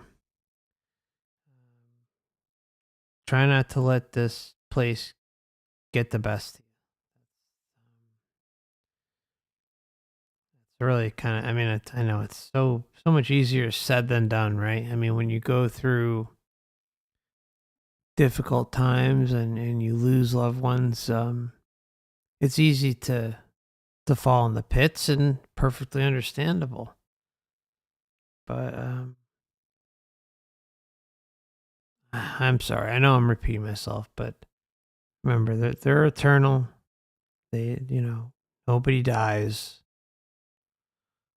All you do is just progress out of the meat suit and in turn eventually liberate yourself. So, all right, my friends, I think we'll probably leave things there. It's been a long stream. There was so much to unpack. I really liked how we saw examples of, again, how consent plays a role. And it's showing the clear path to how this whole thing is an illusion and one big scam. It really is. It exposes itself so easily.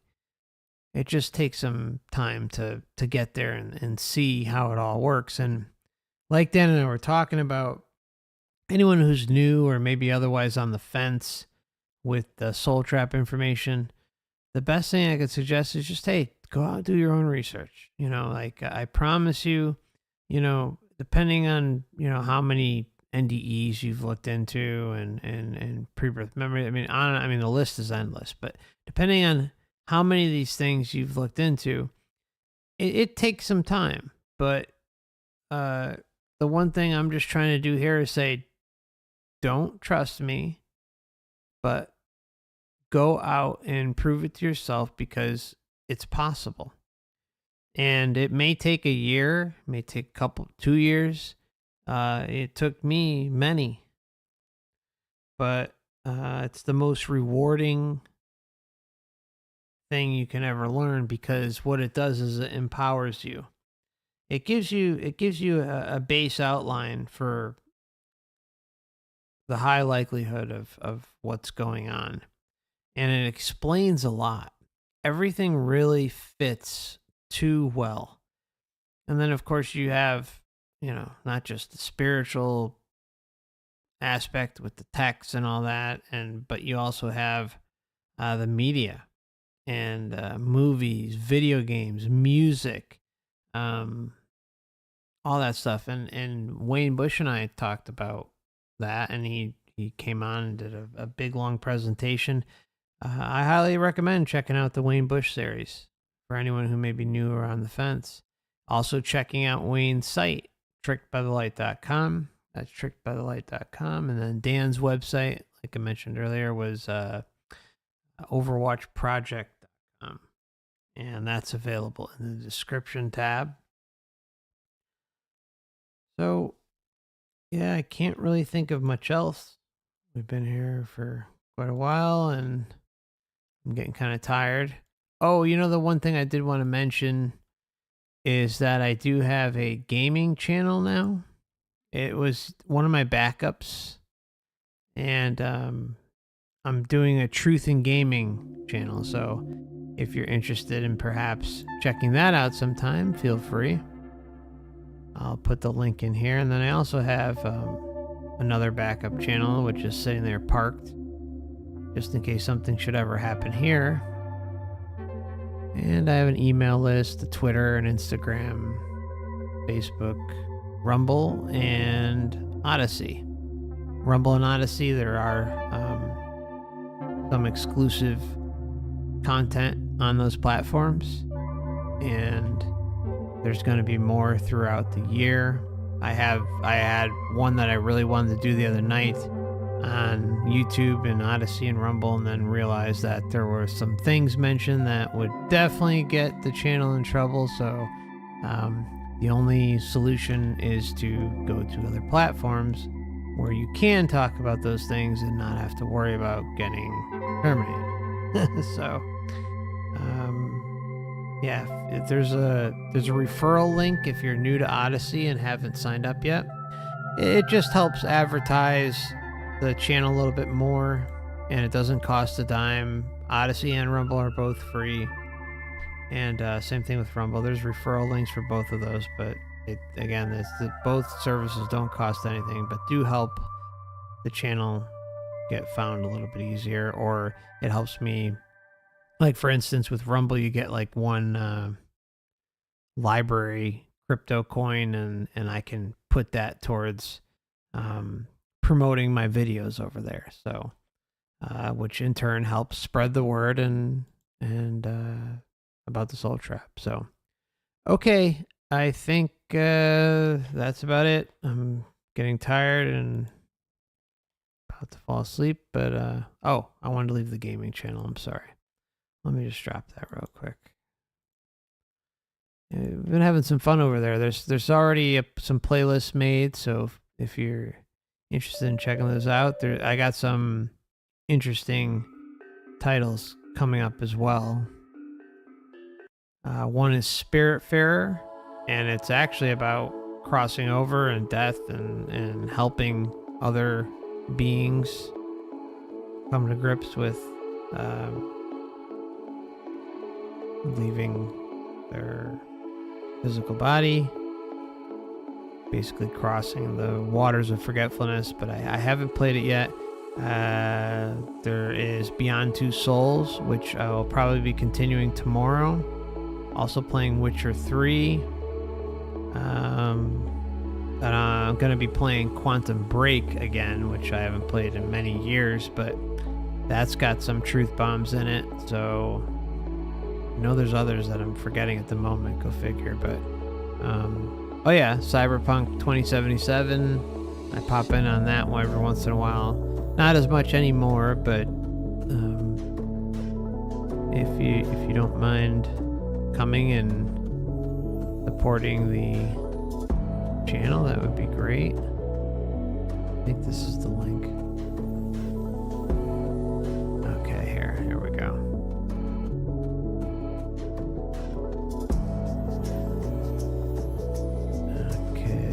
Here we go.